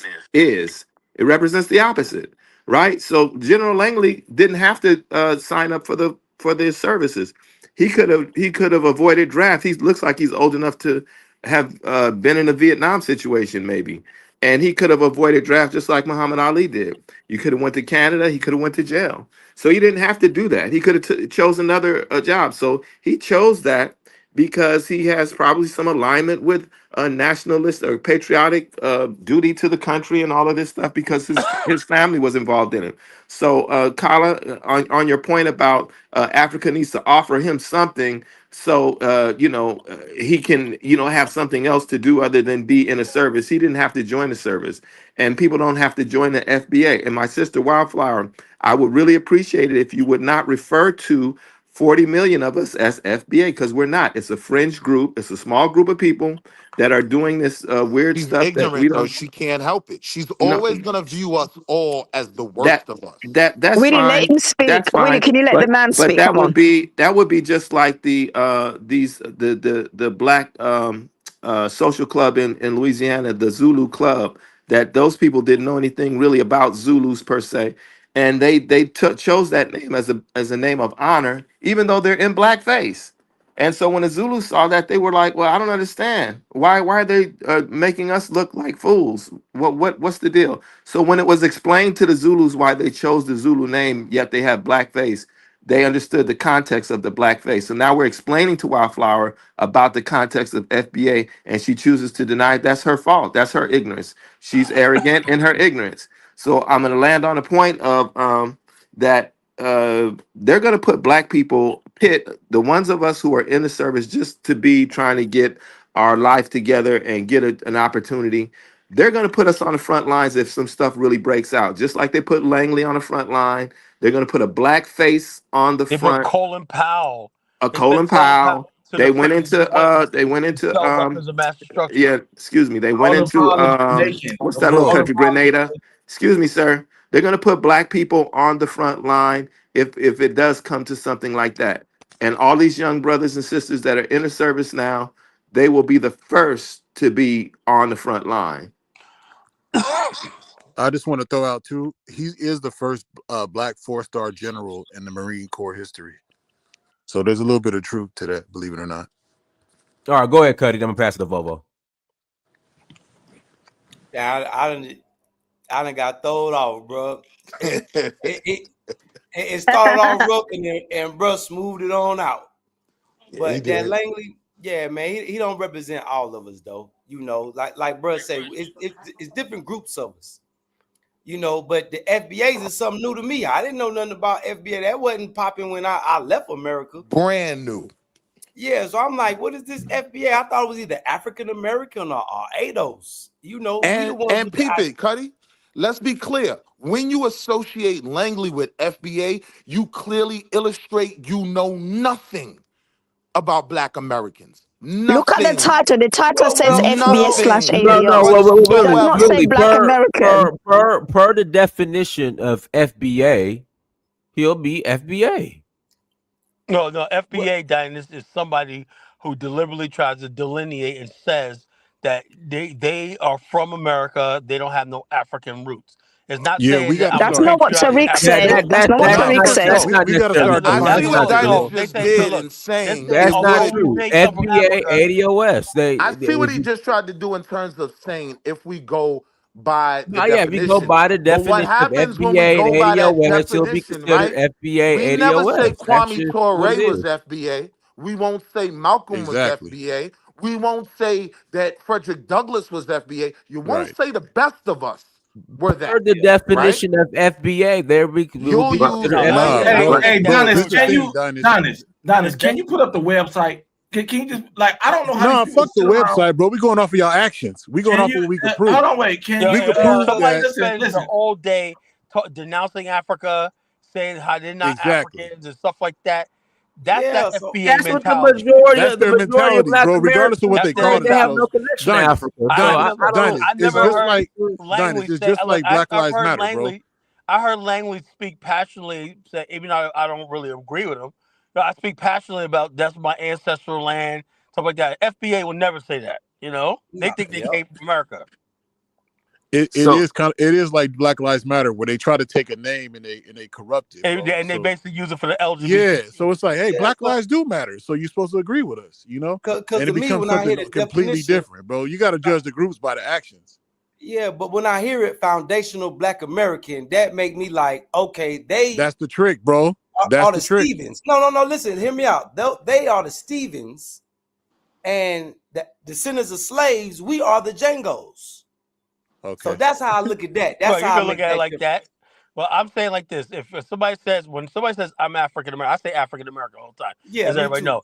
What I'm doing, I'm acknowledging my roots. You know, I'm paying respect for the fact that my ancestors came from Africa. Just like you have a Scot Irish. A Scot Irish is somebody who lives in Ireland for 700 years, 800 years, but they're originally from Scotland. That's a Scot Irish. A French Canadian is not different from a Parisian. The French Canadian culture is different from Parisian, right? The African American is the original African story of America. The so what original does it African story. mean, Tyler, to say you're a American descendant of slaves? Well, What does I that don't go mean? by look. I'm saying like this. My people was in the I would field say, look, getting whooped. I would say that I was an enslaved African descendant Thank of you. slave, whatever like that. Not no American. That's why would you put Tyler, American first? don't forget to plug. Oh yeah. Check out my show tonight, Colin Nation. Look me up, whatever like that. You know, come on by and whatnot. You know, you want to hear the Colin Rumble, whatnot. I rumble every night. I'm in the rumble mode right now, so you know if you want the smoke, come on my show tonight, 9 o'clock tonight. So call a 9 rumble o'clock Eastern. Wall Eastern Street time. Will, you said that they're going to kill Ibrahim Traore. Could I rebuke those words, sir? I don't know if you really meant to say that, but it was a definitive. They are going to kill. No, they're not going to kill him. They're gonna try. I They think can't he touch meant No, him. if they're he not going does to kill get him. killed, it'll They can't be at touch the him. hands of other Africans. I They think that's can't what he touch meant. him. No, but he's not going to get killed though, and Yeah, that boy. I put Hey, that that boy energy on it. definitely not no easy kill. He I, got bodies. He got bodies now. I we would have to pray put that that they kind of don't energy on kill it. the brother, right? I would pray that they don't. But going off of Africa's history, going off of what people on the continent do to people in the continent, and you can blame it on white money all you want, but countries like Ivory Coast will be They the don't want problem money no more. and will be what will be potentially And don't his forget death. Nigeria. Yeah. Hey, if that was the case, why they didn't jump yet? Then He's going up against the they had white 3 man. years. He's going up against the white man in multiple African countries at the same Yeah. time. Well, I why don't they see a didn't lot jump of yet? success in Why they that. didn't jump yet? I mean, Cuddy, you think that do with some kind of Rambo? Do you know how geopolitics works? Yeah. Right. Nah, brother, it takes These are time. It's a soldiers, slow bro. burn. Yeah, it's Everything been 3 has to years. align. I don't want him. I don't want him to want you die. I don't want anything to happen to him. But if you think you're Rambo and you try to go against everybody, even your neighbors, don't forget, Blaise Compaoré is still in Ivory Coast. That's a dude that's close to Ouattara. So there's a lot of things that could go wrong, brother. Burkina Faso by the citizens. You keep mentioning the That's what I'm telling you. There are a lot of threats that surrounding him. It's better to ally yourself with other people rather than try to isolate yourself and try to play Rambo. You always get the short end of the stick when you do that. They've been trying, bro. They've been trying to kill eBay. They've been trying to kill Gorda, and they've been not even true. Most of the attempts is just plots, things that they uncover and they arrest these guys. There's never been shots fired at him. There's never been shots fired at him, bro. I'm here. I'm telling you, I'm here. There's been shots fired. They didn't try to run up on the presidential palace. They out here dishing out money. They have no other route to go. Every plot that they done try to come up with instead. That's why Langley is. Who is the day? You mean the terrorists? You think if America wanted to kill him, they can't send a Delta Force or Team SEAL 6 and take him out? Bro. How do you know that ain't no American? Yeah, you think this guy is some kind of Rambo, bro? I don't want anything to happen to him, but don't toot his horn, bro. How you know? He can't fight the United States military if they really wanted to take him out. That's not what he's know? saying, bro. There's He's not no saying American covert bodies operations. in Burkina Faso, right? Let me tell y'all a story. When I was trying to give me a spot, right? You know, I had to go through 3 people. You know why they wouldn't rent to me? Because I was American. They said the last couple of attempts were by Americans, bruh. So don't tell me what's going on in Burkina Faso and I'm here. You don't know. It's by Americans. Look, it's a possibility. It's propaganda, man. They're just talking shit. It's propaganda. Well, why does America want to take him out? I'm telling you. Why does America want to take him out? I mean, because America access to resources. Hey guys, let me pass it to Bobo. Go ahead, Bobo. Thank you, man. They I'm gonna read these super chats. I'm about to go to another space. My thing is this, right? I wrote a couple things down. I'm America first. Do you think I want to see America lose? And my life is set up in America for what? Africa? And I got to go over. I'm almost 40 years old. You think I want to see America lose in any way, shape, or form? I want to see America beat China. I want to see America win every type of war possible. I'm America first. Yes, I'm in America. You want to see MAGA beat N-words? What? You want to see MAGA beat N-words? Because that's an American fight right now. Bro, listen, bro, you're not on my level, bro. I don't even know why you be talking to me, bro. Everyone knows we're not on the same level. But exactly. Everybody does know that. So anyway, you know, I'm America first. My lineage is here in America. I'm gonna die in America. I'm gonna be buried with my ancestors here in America. As far as the FBA thing, it's the name of a lineage. At this point, y'all just playing around. Y'all looking for our attention. It's just the way that we decide to name our lineage. Langley would be FBA by definition. Now you can twist it, and it's not about the definition. And I read the web. Exactly. It's easy. It's an easy read. It's just an easy read. At this point, y'all trolling, and y'all just look desperate. So we just gonna leave that like that. Langley would not consider himself FBA. Langley by would tell you definition, FBA is a bunch of monkeys. It doesn't matter. Langley would tell you FBA is a bunch of monkeys.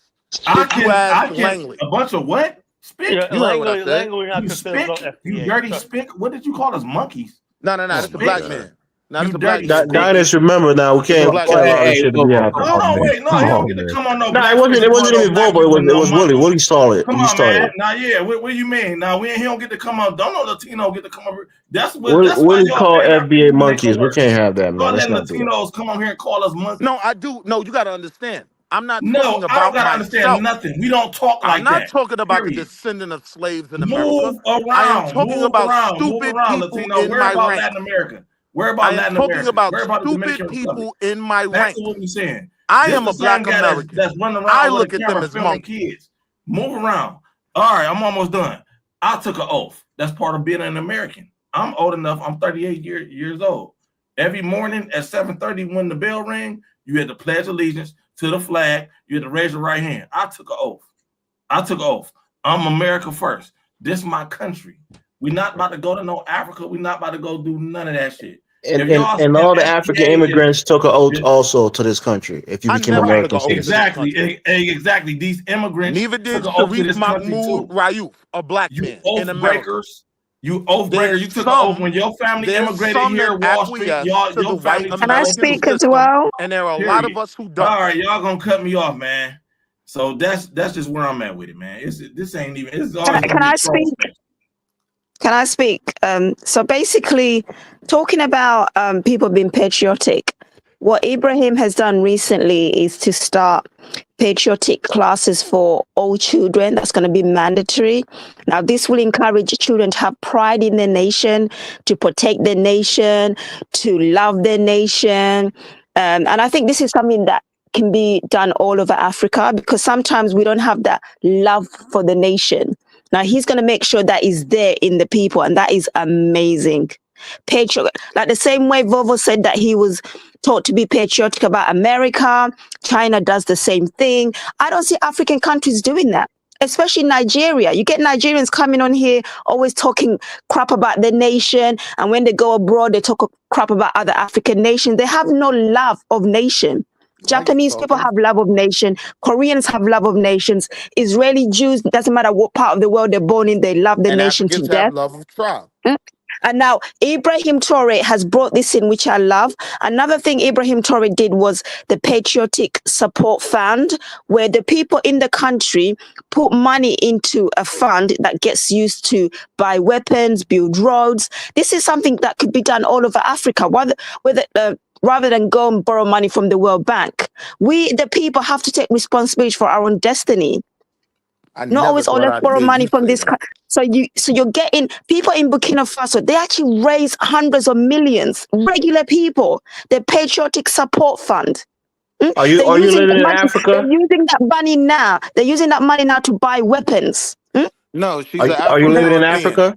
She's an Afro-European.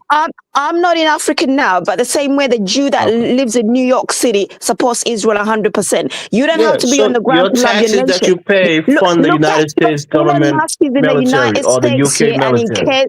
Elon Musk is in the USA, and he cares more about what's happening in South Africa. He's white people. So now it's my fault for what Langley does. You don't. Can you let me finish? You're not letting me finish. You're not letting me finish. You're not letting me finish. Let me finish. I don't have to be on the ground to care for my country. The same way a Jew in New York does not have to be in Israel to care about Israel. Yeah. By virtue of living in the West and paying taxes, you're supporting their military. Just so you know that. You have your vice president, J.D. Vance, is more concerned about what's happening in the UK. He's an American vice president. You don't have to be on the ground to care about your motherland. End of. I'm telling you, you don't pay taxes on a regular to our home countries. We don't. We pay taxes on a regular to this country and to the UK and wherever else you work and you got a W-2 or whatever it is. You pay taxes on a regular, and they use that money to fund the military. Right. And that military operates in Africa, and this is the in Asia, and everywhere else. You don't know the businesses I have back home. Okay, I'm here. I don't have to be on my land to care about my land. The same way Elon Musk doesn't have to be in South Africa to care about his people. Donald Trump is more concerned about white South Africans and bringing them to America because you know what? They have the same skin color. Why can't we be the same? He doesn't have to be in South Africa. He's thinking about bringing white South Africans to the USA to save them. He's thinking about pan-Europeanism, okay? We need to get it like that. I mean, just talking about it is one thing. Paying taxes to fund the militaries of the countries that you live in is a whole nother thing.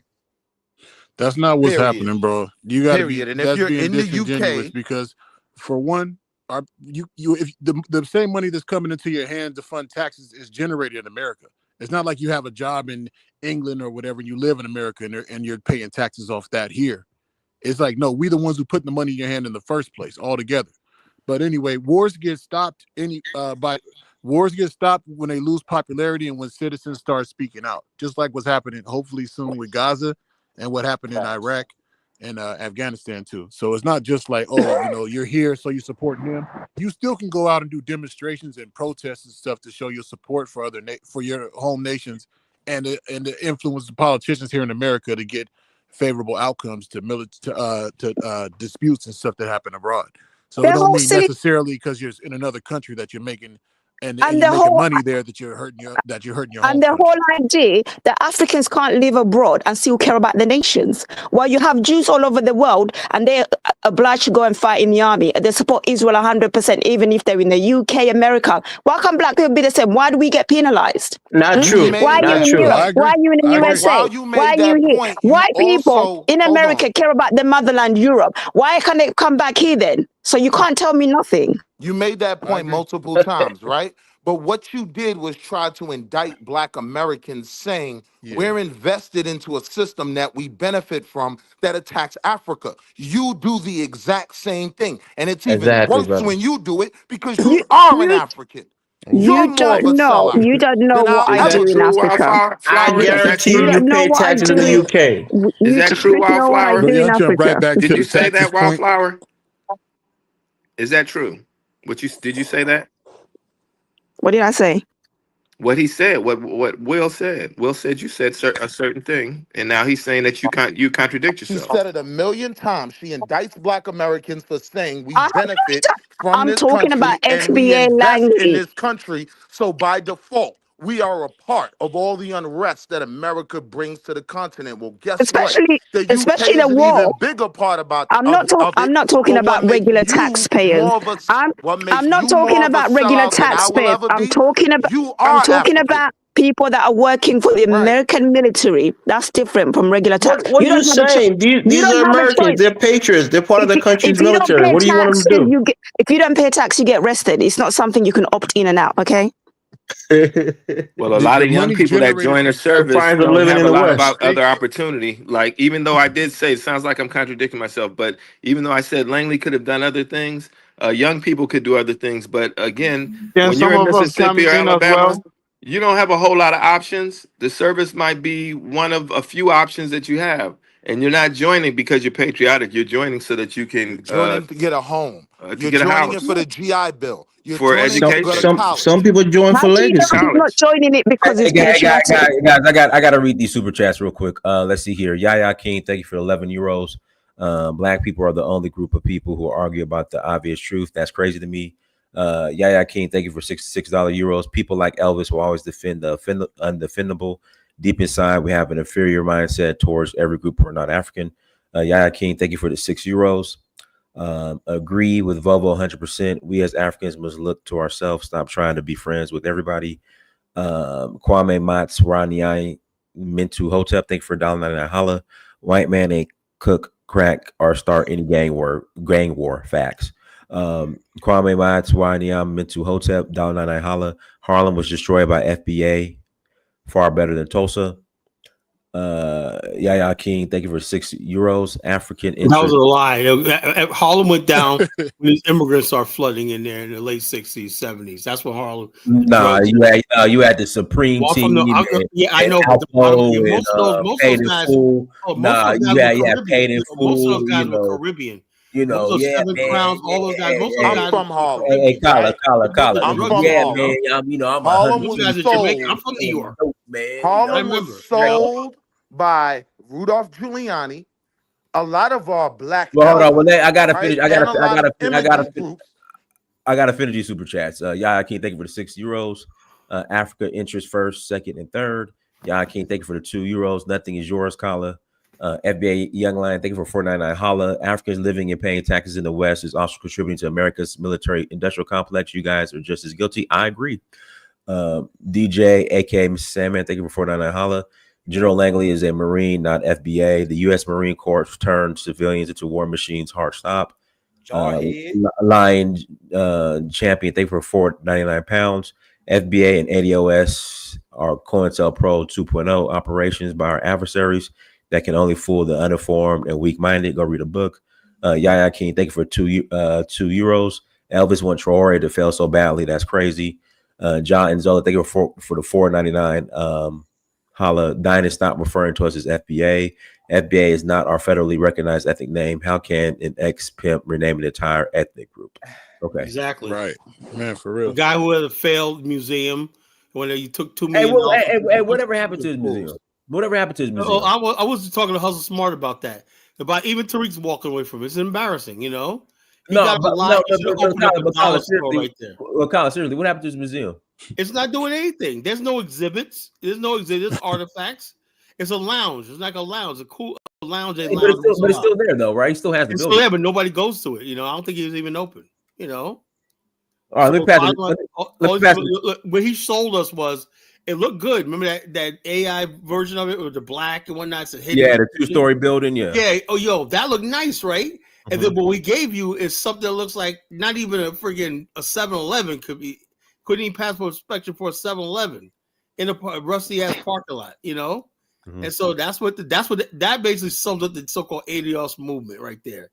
That museum right there, a bunch of lost, disheveled people trying to believe they hate Africa or they hate the African roots so much that they basically want to go. And you're not fooling me.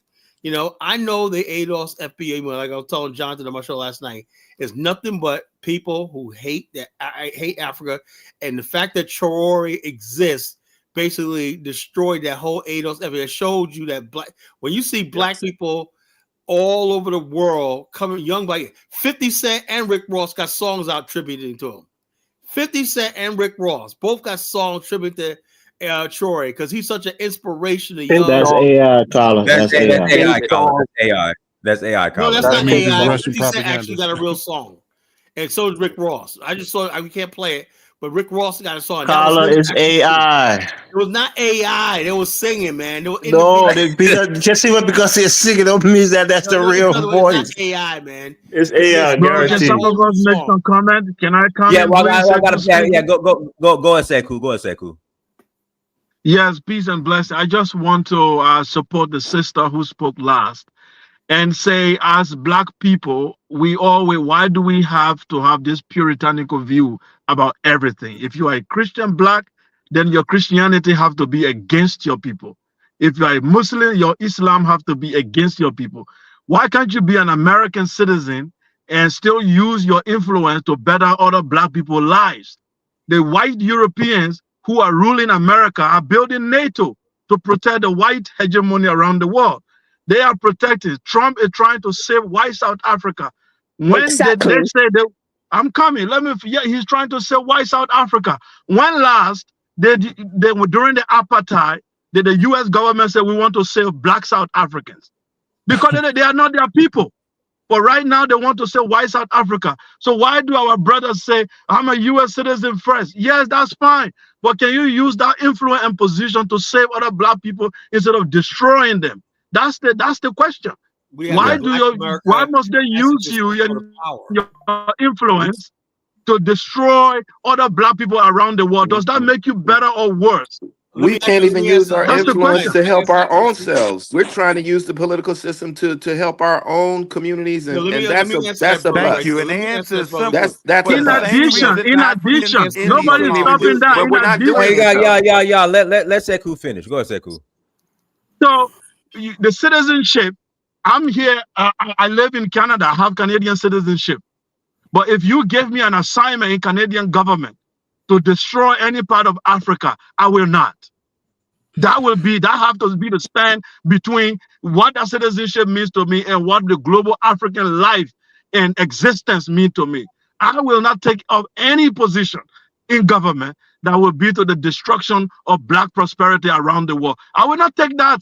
I will refuse. If you want to revoke your citizenship, another you can allegiance than revoke the it. oath So that you took to become a I'm coming. Canadian. I'll finish in a Let him minute. finish. Let him I'll finish. Let him finish. finish. Let me finish in a minute. So I have citizenship of Canada. I have citizenship of Gambia. I have citizenship of Liberia, where I come from. But the question, another thing I want to address quickly is like some of you say, "Oh, why do you have American citizenship or Canadian citizenship?" Well, Jewish have citizenship all around the world, and they are helping Israel. Europeans have citizenship in Africa. They use it to help their country. Why do you restrict black people only to one place and say you should have citizenship of Africa only if you want to talk about Africa? Why? Can I answer that? Can I answer that? No, I mean, Okay, I'd love to answer that as well. Give me like 2 minutes, fellas. Well, hold on. One my second. Are you done? Yeah, I'm done, man. Okay, I feel like that's like the worst. Okay, let point me you brought up, say though. this, You ain't right? gonna address the other The stuff, brother Colin? says good, but the thing is, you gotta understand. Let's put this in context, right? Nobody has basically reached outside their borders more than Black America. Professor Davis will tell you the African American Institute, instrumental, the Leon Sullivan Group. You know, we educated most of the African heads of state for free in our HBCUs over the journey. Namdi Azikiwe, Cecil Dennis from Liberia, Kwame Nkrumah with the Lincoln University. We basically galvanized Black America, everything, our pensions, everything, and divested from South Africa, which brought the apartheid South Africa regime to its knees in 1986. We overrode president. We do every political power we have to get every congressman, Democrat, Republican, to override President Reagan's veto of the sanctions on South Africa. That sanctions is what brought Mandela out of jail and negotiate to the negotiation table. He always thanked Black America. So when people get up here and talk about what we're basically, like somebody in RB says, lies.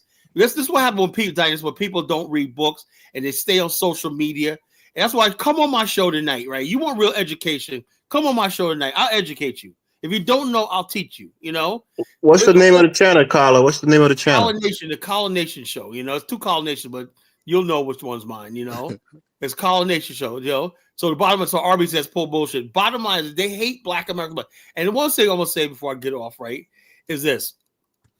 You cannot look at shocked when you see Black people in America back in America, right? When all they see online for the last 7 years is this hatred for Black America. You know, everything from I have to respond though.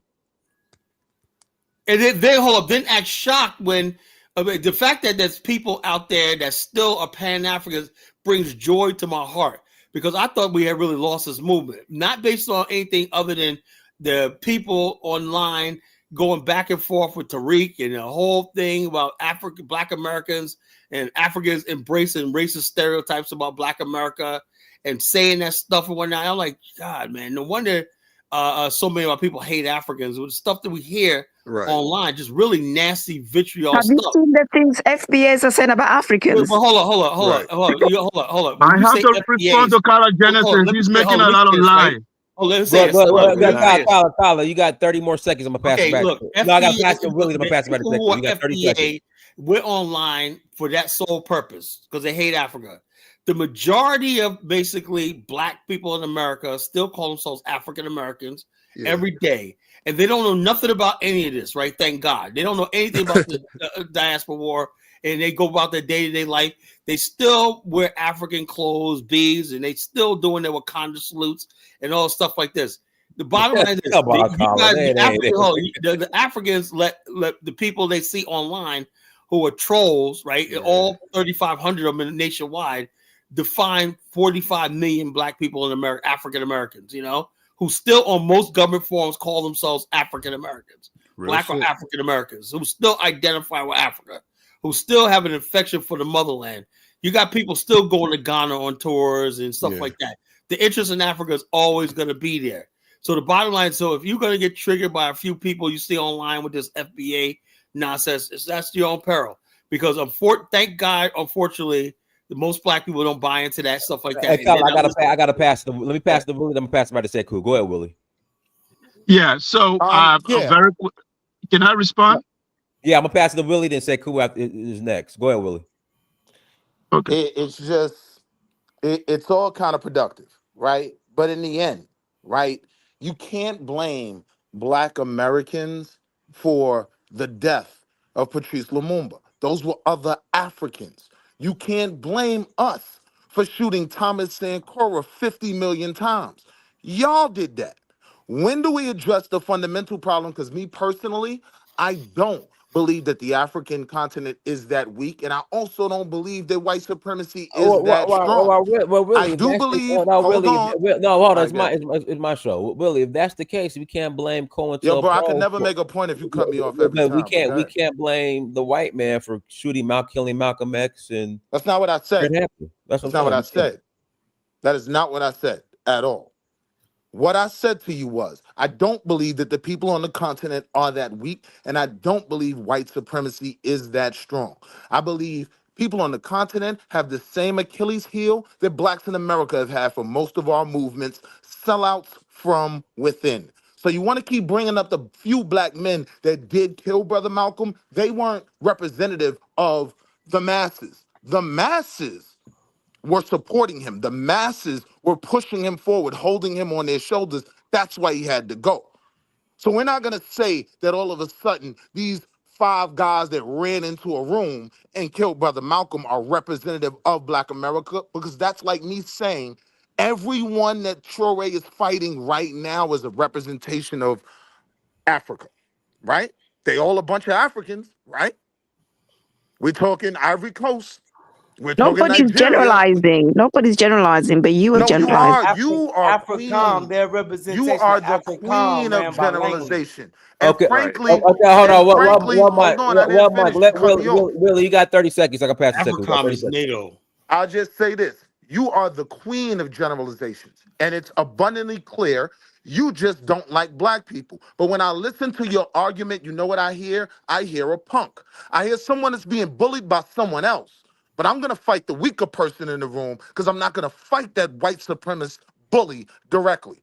I'm not going to criticize my own people. I'm not going to criticize my own people in a way that'll help galvanize us and help us win our fight, because it's your fight, not mine, right? You just want to blame everybody on the weakest kid in the classroom.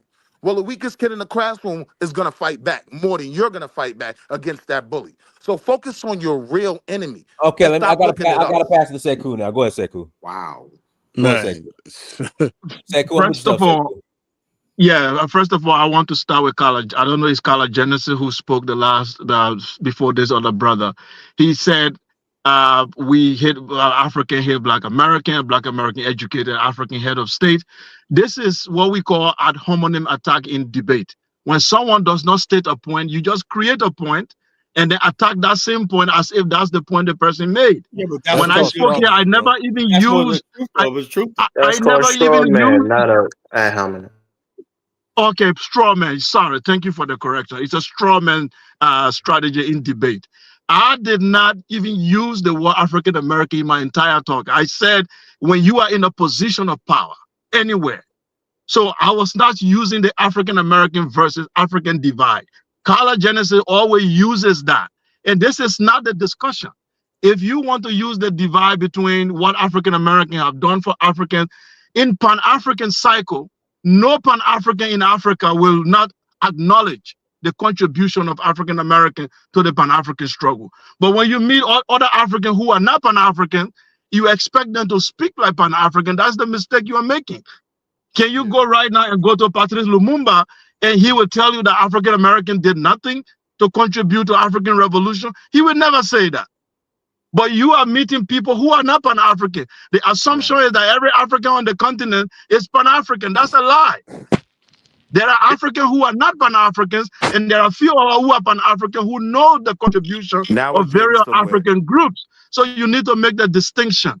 Also, the idea that other Africans, you have to make the distinction. Go to African cycle where you have Malema.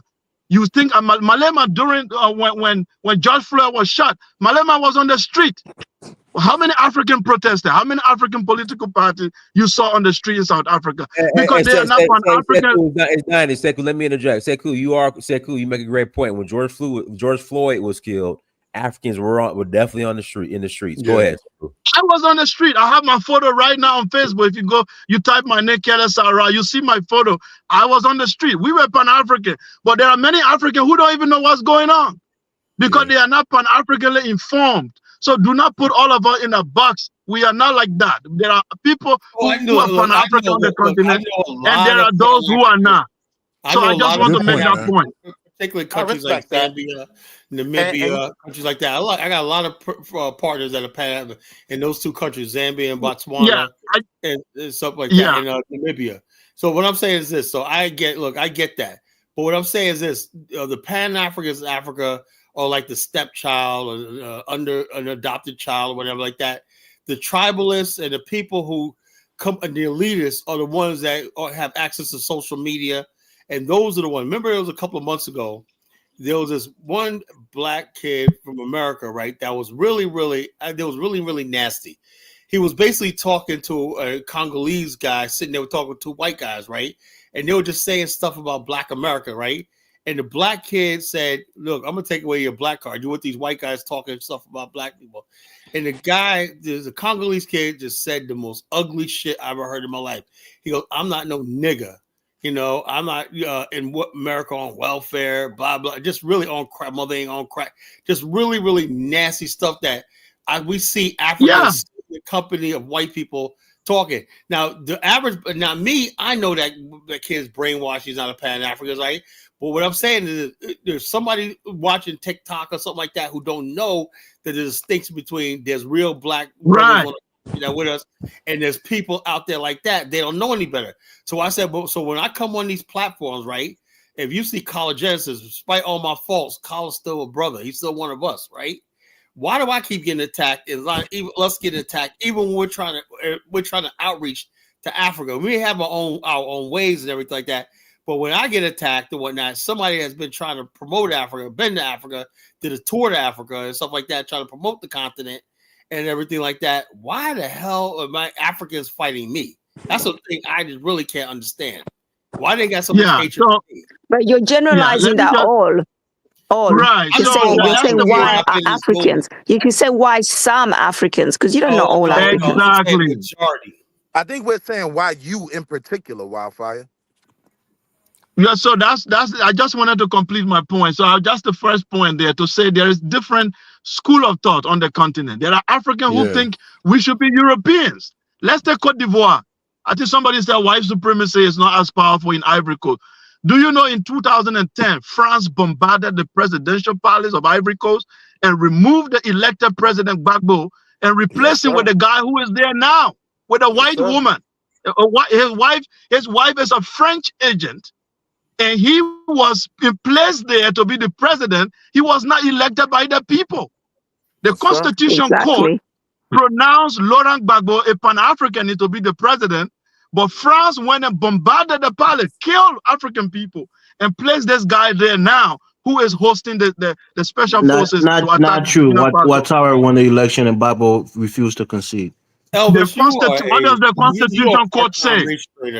Can you Google? Can I finish? Can I finish, please, brother? In 1998, between Bush and Gore, who announced the final result? Is it not your court? In Ivory Coast in 2010, the same Supreme Court of Ivory Coast said Gbagbo won. Do you follow the institution or you follow the UN? Sekou, we fought a war in Liberia because somebody rigged an election and people feel like they had no other option but to come and fight. Now we all here are educated. We understand democratic institution. When the Supreme Court of your country says, if you have a dictator who proclaims himself to win an election when everybody else who observed that election said it was fraudulent and he lost, I'm a supporter of Gbagbo. My people support Gbagbo in Ivory Coast. He lost the election, brother.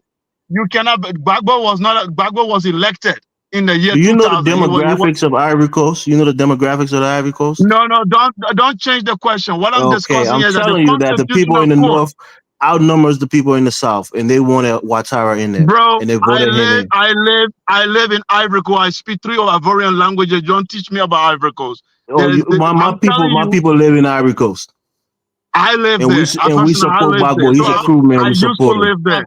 Actually, So stop it. You don't know more about the. You don't know about the issue. What I'm telling you that the Constitutional Court, which is their Supreme Court, pronounced Gbagbo the winner. The same thing happened in U.S. in 1998. It was your Supreme Court who had the final decision. It's not even what really happened. Gbagbo disqualified Ouattara because he said he wasn't Ivoire. He wasn't part of the Ivoire. He didn't exude Ivorianess. This guy doesn't. Bro, you don't know what you are talking about. Because his mother came from Burkina Faso, he tried to illegitimize him as an Ivorian. So and try to know the election result when Ouattara actually won the election. Okay, I will let you talk, then I will explain what happened. Go ahead. I'm telling you, you want to talk about because he's Pan-African. I support Laurent Gbagbo. He's my king, man. If I want to say it like that. But so the reality is he lost the election. King, man. I'm Madinga, Ouattara is Malinke, I'm Malinke. So I cannot be Gbagbo is a crew man. I come from the crew people. So what are you saying? So what I'm saying here is that it's not Gbagbo who removed Ouattara from the list. It was Henri Konan Bédié. You don't know the history. Go on Google right now. I'm telling you. No, listen. Anybody have Google? Ivoirité was invented by Bédié, not Gbagbo. Do you know that? It doesn't matter. I'm telling you that he tried to disqualify him because he said his mother was from Burkina Faso. How did Gbagbo qualify? He can't do that. He was born in Ivory Coast. And he won the election. Make the point though? Like, can we get to the point? Yeah, well, let's move on. He won the election, brother. Don't support Gbagbo because you think he's a Pan-Africanist. He lost the election. Let me finish my point because this is just distraction. All I'm saying is that institution must be respected. If you want to respect a country, you respect the institutions of that country. That's democracy. That's sovereignty. Ivory Coast Supreme Court pronounced Gbagbo the winner. Whether you like it or not, that is the institution upon which the country is based. And they fought a war. They fought a war. They caught him in a bunker. They arrested him and Simone Gbagbo, and they took them to the Hague along with Blake Goudet. So what are you saying? He lost. Is that the same institution that allowed him to change the Constitution and stay in office? Right. And the same institution led him to change it and run for a third time. He probably going to run for a fourth time. France bombarded the presidential palace, and Ouattara was installed as president. As we speak right now, Ouattara violated the constitution. After his 2 terms, he went for 3rd term, which is against the constitution. Actually, he violated. He amended the constitution. They allowed him to go for a 3rd term. So can Donald Trump amend your constitution and stay in power? No. Why not? Actually, he could. There's certain procedures that you have to go through. It's difficult, but if you went through the right channels, you can do it. There's one rule for America in democracy. There's another rule for African countries. No, hold on, bro. No, you follow the Constitution and what the provisions in the Constitution provides for you to alter it. That's all you do. No, I don't think you can do that in the United States. Is there anywhere in Ivorian Constitution you can show me that say you can alter the Constitution and stay in power? No, that's a constitutional coup. That's dictatorship. No, every constitution can be amended. Every constitution could be amended. What are you talking about? But that's what we got. It can either be amended by a referendum. Sometimes the 60% of the people that vote for it, or by Congress, it can be amended. What are we saying? Not by the person. It can't be amended by the head of state. So you can keep amending it for life and stay in power for life. Right. Look, as long as you go through the right procedure that is prescribed within the Constitution, sure. It may not be expedient for you as a president, but if you go by the right procedure, yeah. And he did. So the Democrats will amend the Constitution and bring Obama back. Brother, it's a tall order. You know what is the educated people, man? Let's speak. Yeah, what is the requirement for the United States to amend the Constitution? Do you know? The Constitution says that 2 terms. You cannot be elected twice. I mean, after 2 terms, there are prescriptions to amend it anymore. Usually, people don't amend it because it's almost impossible to amend it, right? Or to change the Constitution or to change it. Very difficult. It's very difficult. That's what I'm saying. It's almost impossible. Right now, as we speak, there's tension. There's a process for it. There's tension coming in Ivory Coast because he wants to go for 4th term. And he's calling all these Western powers to come and protect him. We are saying these are the people planted in Africa. They were not Those are the elected by the democratic people. presidents, Elvis. Like, They do not Look, follow you the don't know my rules. politics. I'm telling you, I can speak truth. I support Laurent Gbagbo. My people are part. They fought for him. My people died for him. They even went to Liberia and chased him and put him in jail because they fought for Laurent Gbagbo. Personally, I support him, but I'm speaking facts. I'm not using my emotion to tell you, one thing. I support him, and I don't even think he should run again because he's too old. But he's trying to run at almost 80-something years old. So look, Hey guys, let me pass the mic to Nigel then to Jaw. Go ahead, to Nigel. Yeah, I just got here first, but all right. Oh, you're right. Go ahead, Jaw. Then I'll pat Jaw then to Nigel. Go ahead, Jaw. All right, good afternoon, good evening, everyone. So I wanted to make 2 points. So I guess my first point is that again, as I said yesterday, please stop conflating African Americans, Black Americans with FBA. That's not our ethnic name. Like, Yeah. please stop doing that. It's very cringy. It's very disrespectful to our ancestors, the ones who like Martin Luther King, Malcolm X. These people fought for African people, Black people. They literally went to Africa and toured throughout Africa. You get what I'm saying? They had an identity in a coalition with African people. The FBA people, they do not have that. So don't conflate us. This is a xenophobic group. That's like saying the doula in South Africa represents. That's like saying the doula in South Africa represents all South Africans. That's not true. You understand what I'm saying? Because I think there's a South African brother on the panel. My second point is to the African brother and that's living in Canada and to Wildflower that lives in the UK. You guys are being hypocritical, right? You guys are batting the eye to Michael E. Langley when you guys are literally citizens of the UK and Canada. I'm pretty sure you guys paying taxes to the federal government there. You are complicit.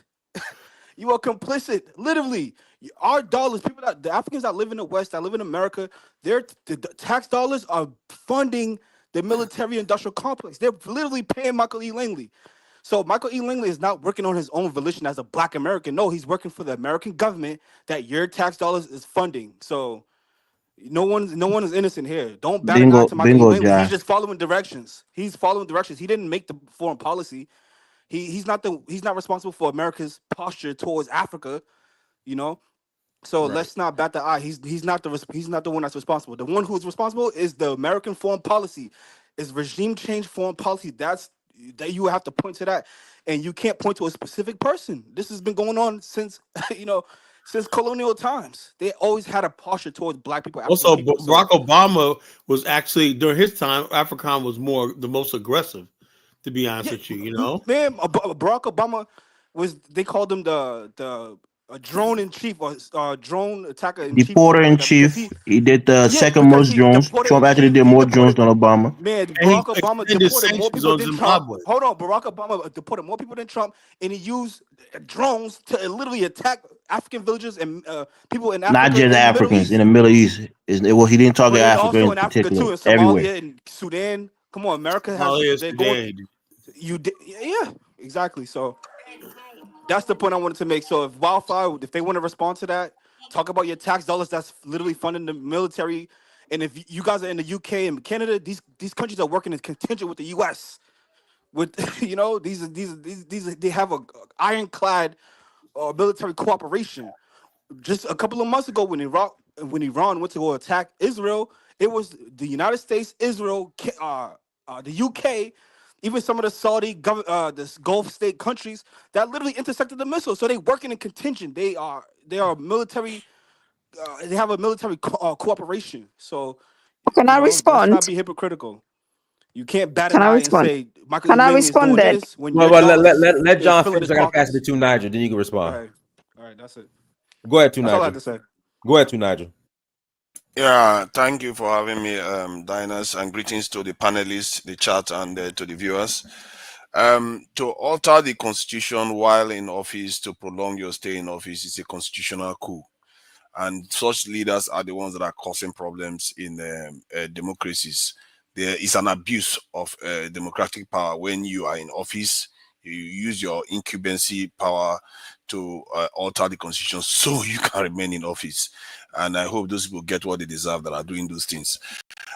Regarding the issue with the general, I watched the video. It was quite interesting because over a year ago, there was this document I found on AFRICOM website. And he was basically almost reading from that document what he was saying. And Yeah. if anybody noticed what he was saying, he was emphasizing the basic, if I want to put it crass, the fact that it has to be a black face in front of that action. He emphasized it multiple times. African-led, African partners, African-led, African partners, and how little that they have to spend in Africa to keep control of that continent. They actually even stated it. I think it was around less than 1% of the defense budget of Pentagon that they used to control Africa. So it's a sad tale of affair that these people have done this, and the reason why they have done this is one of my first judgment call that I made, that the presence of African Americans in America is probably why Black Africa is not. Can somebody control their this thing? Somebody got to mute their mic. That one of my first judgment was that the presence of African Americans in America there was the reason why the Western powers have not come into any of the Black African countries the way they show up in the Middle East, Asia, in short, anywhere else in the world. They come in, they bomb, they invade, they do everything, but they don't do that in Africa, especially Black Africa, because they know the consequences of such actions. And this general also made that clear.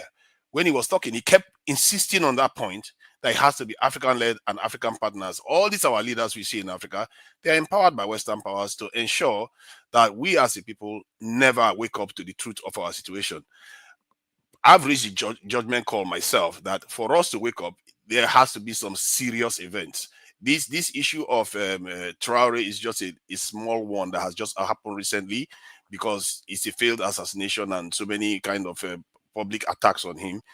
That is why you can see how people are already reacting around the world. Imagine, can you just imagine if there were jets in the air, cities being blown up, and this in Africans being blown up, that like you are seeing in Gaza? For 1.4 billion people around the world will lose it. And you will see a conflagration on that continent. And that is why they don't do that in Africa. They have to use our face. And if our people stop allowing themselves to be used, it will be extremely difficult for them to influence Africa, and maybe we will have a chance of breaking out of their control. That's how I look into it. These FBA people, some people argue that they are actually doing some good, like this general, that he's doing some good, that when he goes there, he tries to mitigate or at least reduce the harm that will be done by foreign powers if it was just a white guy that is doing the job. I don't know that. All I know is that the fact that they are using our people is a problem. It keeps us asleep. So we have to do something to find a way to fight against that kind of approach of doing things. Thank you. So like on his side though, like, not saying that I disagree with you, but like from his perspective, he's fighting for American interests in the region against Russian propaganda, right? Because Ibrahim Traore is real friendly with the Russians, and the Russians are being more friendly with what's going on with Africa, right?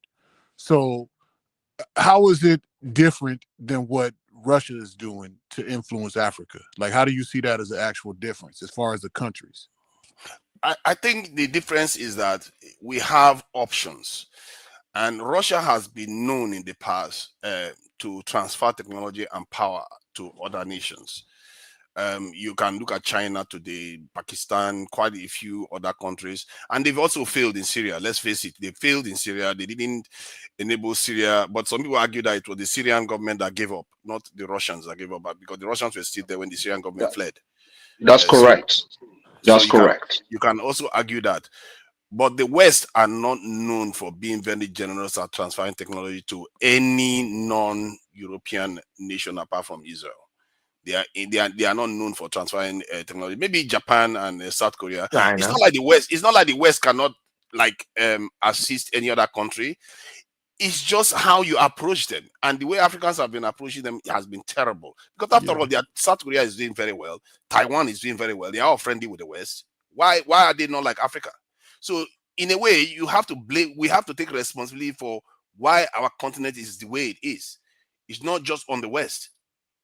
Yeah, I would Is say it that they because transferred knowledge to China as well. The corporations that moved there, they brought technology knowledge, right? So I think Was that mainly Germany. Africa is a different situation because of the history. See, this is the other part that I have to give thanks to John Henry Clark and people like him. because that history stuff really does shape how people deal with each other in succession. It doesn't just happen overnight.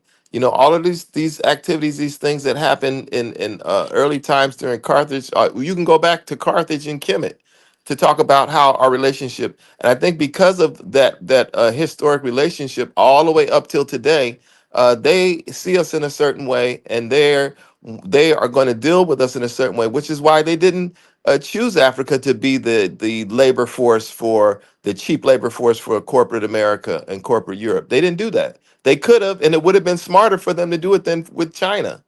It would have been because the resources are here. We have a lot of resources, and we have a lot of labor force as well. In fact, that labor force, if things are done right, the labor force in Africa is what's going to bring Africa into being 38% of what did they say? 38% of all humans are going to be African in another 60 years. Africa is going to be the place where the world's going to depend on Africa's economy, period, in another 100 years by 2021 or something like that. That's if it's done right. But if they continue to do what they're doing now, that's not going to be the case. And so we have to make sure that it is the case. And I think that we have to look, you know, just identify. And this is another thing about the definition. The Hey, Sean, definition of 'cause I gotta pass the people who are okay, speaking. Can I 10 speak? seconds, 10 Well, hold on, seconds, 30 seconds, and I gotta 30 pass. seconds. Castro. Go ahead. This is the thing about the definition of FBA and ADOS. I don't even want to say ADOS, but is that it used to be that I could be defined as FBA, but that definition of FBA has changed because most of the people who practice it or who identify with it have a whole different ideal of what FBA is. It's changed. It is no longer you know you have this lineage and you have this experience and this is what makes you FBA. It's some other shit. I'll land right there. Let me pass it. Go ahead, Castronova. Unmute yourself, Castro. Peace to everybody on the panel. How you doing, Dinus? Doing great. Well, so my opinion on the whole situation is, General Langley, I don't believe he represents, you know, how the average FBA or ADOS thinks. I think General Langley is just doing his job, what he was appointed to do, and I think he actually earned that position. He worked really hard to get there. You know, like when you're a black person like that, like you really have to earn that position. It's not really given to you, you know? So I feel like somebody like General Langley can teach someone like Ibrahim Traore a lot about security and defense. So I got a different way of looking at it. I don't choose no side. If I did have to choose a side, I probably would choose Langley simply because he's American. And, you know, that's all I got to say. All right, Can go I ahead. speak? Say James' turn. What I'll he pass it to you. represents, and Go he'll ahead. never do that. Say James. Go ahead. Hi, Dennis. Thanks for having me, man. Happy Sundays, man, to the panel and the chat and everybody else who's listening, man. Thank you. And I'm just gonna go back to the conversation that Elvis and the other guy, I forgot his name, Sekou was having, right? And Sekou, you're right. Elvis doesn't know anything. You know, he's talking about Ivory Coast.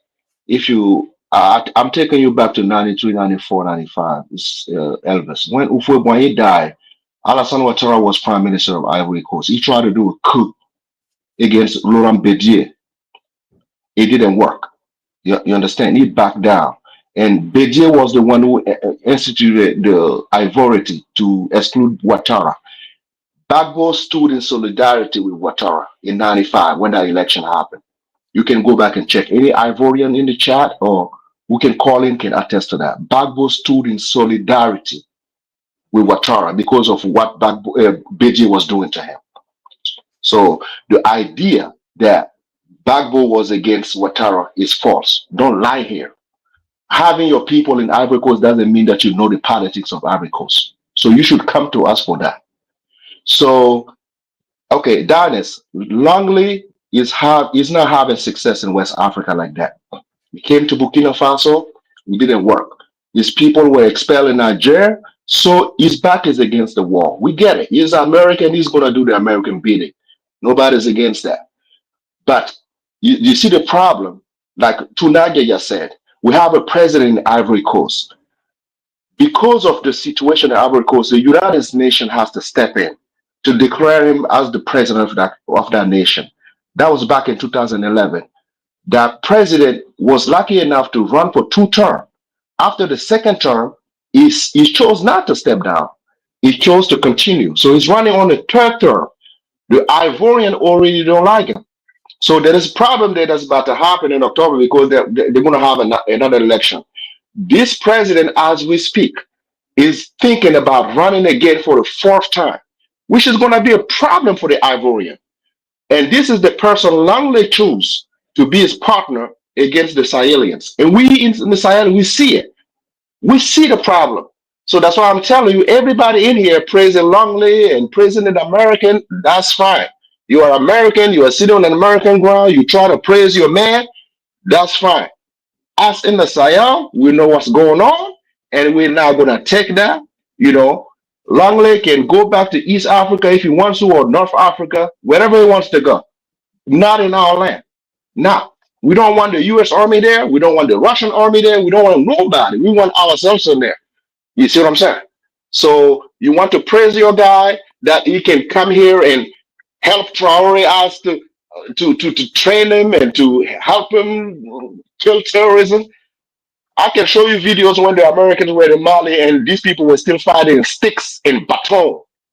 You understand? So there is nothing happening in West Africa. We are left to die for ourselves, and we know that, and we're gonna make sure we survive. So we don't need that kind of help, man. Thank you.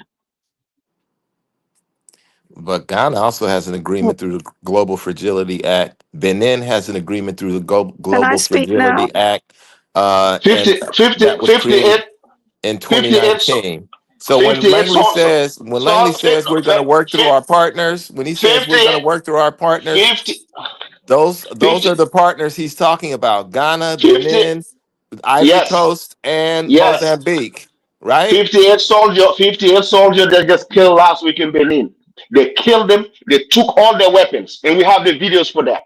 That But was the embarrassing. point is Okay, that the so agreements were made by the United States and these heads of and state, that's fine. That's what I'm just telling and we you. don't know that, That, as well that's as what with I'm just telling Libya, you. Haiti, and That Papua New that Hold Guinea. on, that hold on. One that mic. Hold on. So say James. So can you go into more detail about what happened in Northern Benin? And I'm gonna pass it to Wildflower. Okay, you've been a bit there. Don't take my word for it. Just watch last. So it's gonna be 2 weeks now from now that when that situation Yeah, happened. They yeah, went to just check the video. 58 soldiers in Benin just got slaughtered. They By took who? video. They had By who? the terrorists. Hmm. The terrorists. They slaughtered them. They took all their weapons. If you look at the video, all the weapons were brand new. And we in the Sahel, we even think this was a plot to give this terrorist the weapon because the video was so embarrassing. Nigeria did not step in. ECOWAS did not step in. Americans didn't say anything about that situation. If you see the amount of weapons these people got away with, this is scary. It is scary. Watch the video. It's there on YouTube. By kids, you said? By terrorists. Oh, okay, terrorists. I thought you said All kids. right. Go ahead, Wildflower. Thanks, Dynasty. I was just gonna say, the conversation moved a long time. Someone had asked me about paying taxes, and I'm paying taxes here in the UK, and obviously I'm also implicated in the foreign policies of the UK. I don't have a choice to pay tax or not. You know, that's kind of the law here. You pay it or you go to jail. So by saying, oh, you're part of it, no, I speak against the foreign policy here. I'm not here going, oh, I'm British, this and that, like some Americans on the line, because actually I care about my people in the motherland. You know, there's people on here that say, you know, we're Americans. Yes, America's doing all these bad things, but to people that look like us, same complexion and everything, but we're going to choose America first. I'm not on that level. So miss me with that. And secondly, I wanted to say, when people are going, oh, Africans, we're unaliving each other and this and that. If you look at the numbers of how many people have been unalived in Africa since colonialism at the hands of European coercion, European puppeteering, It's millions and millions, and everybody just turns a blind eye. Is it because we're African and we're black? You don't hear anyone talking about all the genocides that's happened in Africa, instigated by European powers. Nearly most wars, I can't think of any war in Africa that was just us beating each other up. It's always somebody with no melanin deficient human behind it all. There is not a single war where we just wanted to fight one another. It's usually them, and they're usually instigating. They give weapons to this person, they give weapons to this person, and they'll say, guys, beat each other up while we take things away from you. They do it all the time. And this whole FBA movement, I think this is a white supremacist movement that's been, people are getting paid on the side. Obviously, I can't prove it, but black people being at each other's throats, it benefits them. We're not the one. They'll come into your country. They'll say, oh, you don't get on with your brother, or you don't get on with your neighbor, your sister. Oh, here's a weapon. Here's this weapon. And now kill. This is what they do. And then I have to be angry at my brother, not actually angry at the puppeteer behind them. That's the person. And I don't see many black people actually calling out the real enemy. But they're putting Langley in front of me, but he's not my enemy. My enemy is the person of no color behind him that wants to destabilize Africa and eat well. Langley might get a few crumbs, but the problem is not Langley himself. It's the master behind him. And we're missing, they're putting his face, the black man, to be the face of evil, because we're all up there with all our banners and everything else. But it's not him, it's the white person behind. And I'm just saying, why is our people so willing to sell each other out? You look at France. France got kicked out of West Africa. Where did France run to? America. Come, big brother, can you sort these blacks out? I really am struggling. Oh, America didn't say, oh, we're American first. Because they look at each other, we're the same skin color. We need to look, help each other out. When World War II or World War I was happening, the British and the Germans were killing each other during the war. But when the Tanzanians wanted to overthrow German colonialism, the British and the Germans, they stopped beating each other up and they united against the black man in Tanzania. They don't care that when it comes to us, they will join hands. You see, France will run to Daddy America. Oh, these blacks are giving me a headache. Can you come and beat them up? America doesn't go, oh, we're not Europeans. We're American. They said, nah, because they do pan-Europeanism. That's what they do well. Africans don't do that. We don't do that at all. A European on the continent and a white American, they'll have each other's back against any black American. They'll just join because they look at things differently. We're not like that, unfortunately. So Europeans are not running to Africa to become African citizens and then tell Africans that they're not Africans, they're Europeans. We run to America, we run to Europe, and we become citizens of these countries and then try to tell the Americans they should be working in the interests of Africans when they're Europeans ancestry or they're Americans. I mean, it makes no sense. People like Elvis, you have no racial pride. Elvis, you're always sitting on the fence on everything I've noticed about you. You argue both points of the arguments. That's kind of what Europeans do. They sit on both sides of every argument. So they could be on this side and that side. You never know where to stand. I live in the United States. I benefit from this country. He's not a bad guy, but then you criticize him. Oh, Langley is not a bad. I'm not saying he's a bad guy. I'm not even criticizing. I'm just telling you that for us who live in the West, we can be hypocrites. That's what you do, Elvis. You sit on the fence on every conversation. We pay taxes. Take a side. We live in these countries. We essentially become Americanized or Britanized. And we stand here saying that these people who make up 80 or 90% of their country to be working on Africa's behalf. For what reason? Because we live in a country with like 1% of their population. I'm sorry. I'm sorry. You're gonna get an edit. I'm telling you, sister, we make up like 1% of these people population, right? What are we going to tell them that they should work in the interest of our mother continent because we're African? Bigging them up and supporting them because they support each other. A white American will be on the side of a European American, a European in a second. But you're an African living in America, whatever it is, and you're like, nah, I don't care. I'm an American. My sister, don't worry. Let me ask her a question because she's responding to me. Sister, do you have citizenship in any African country?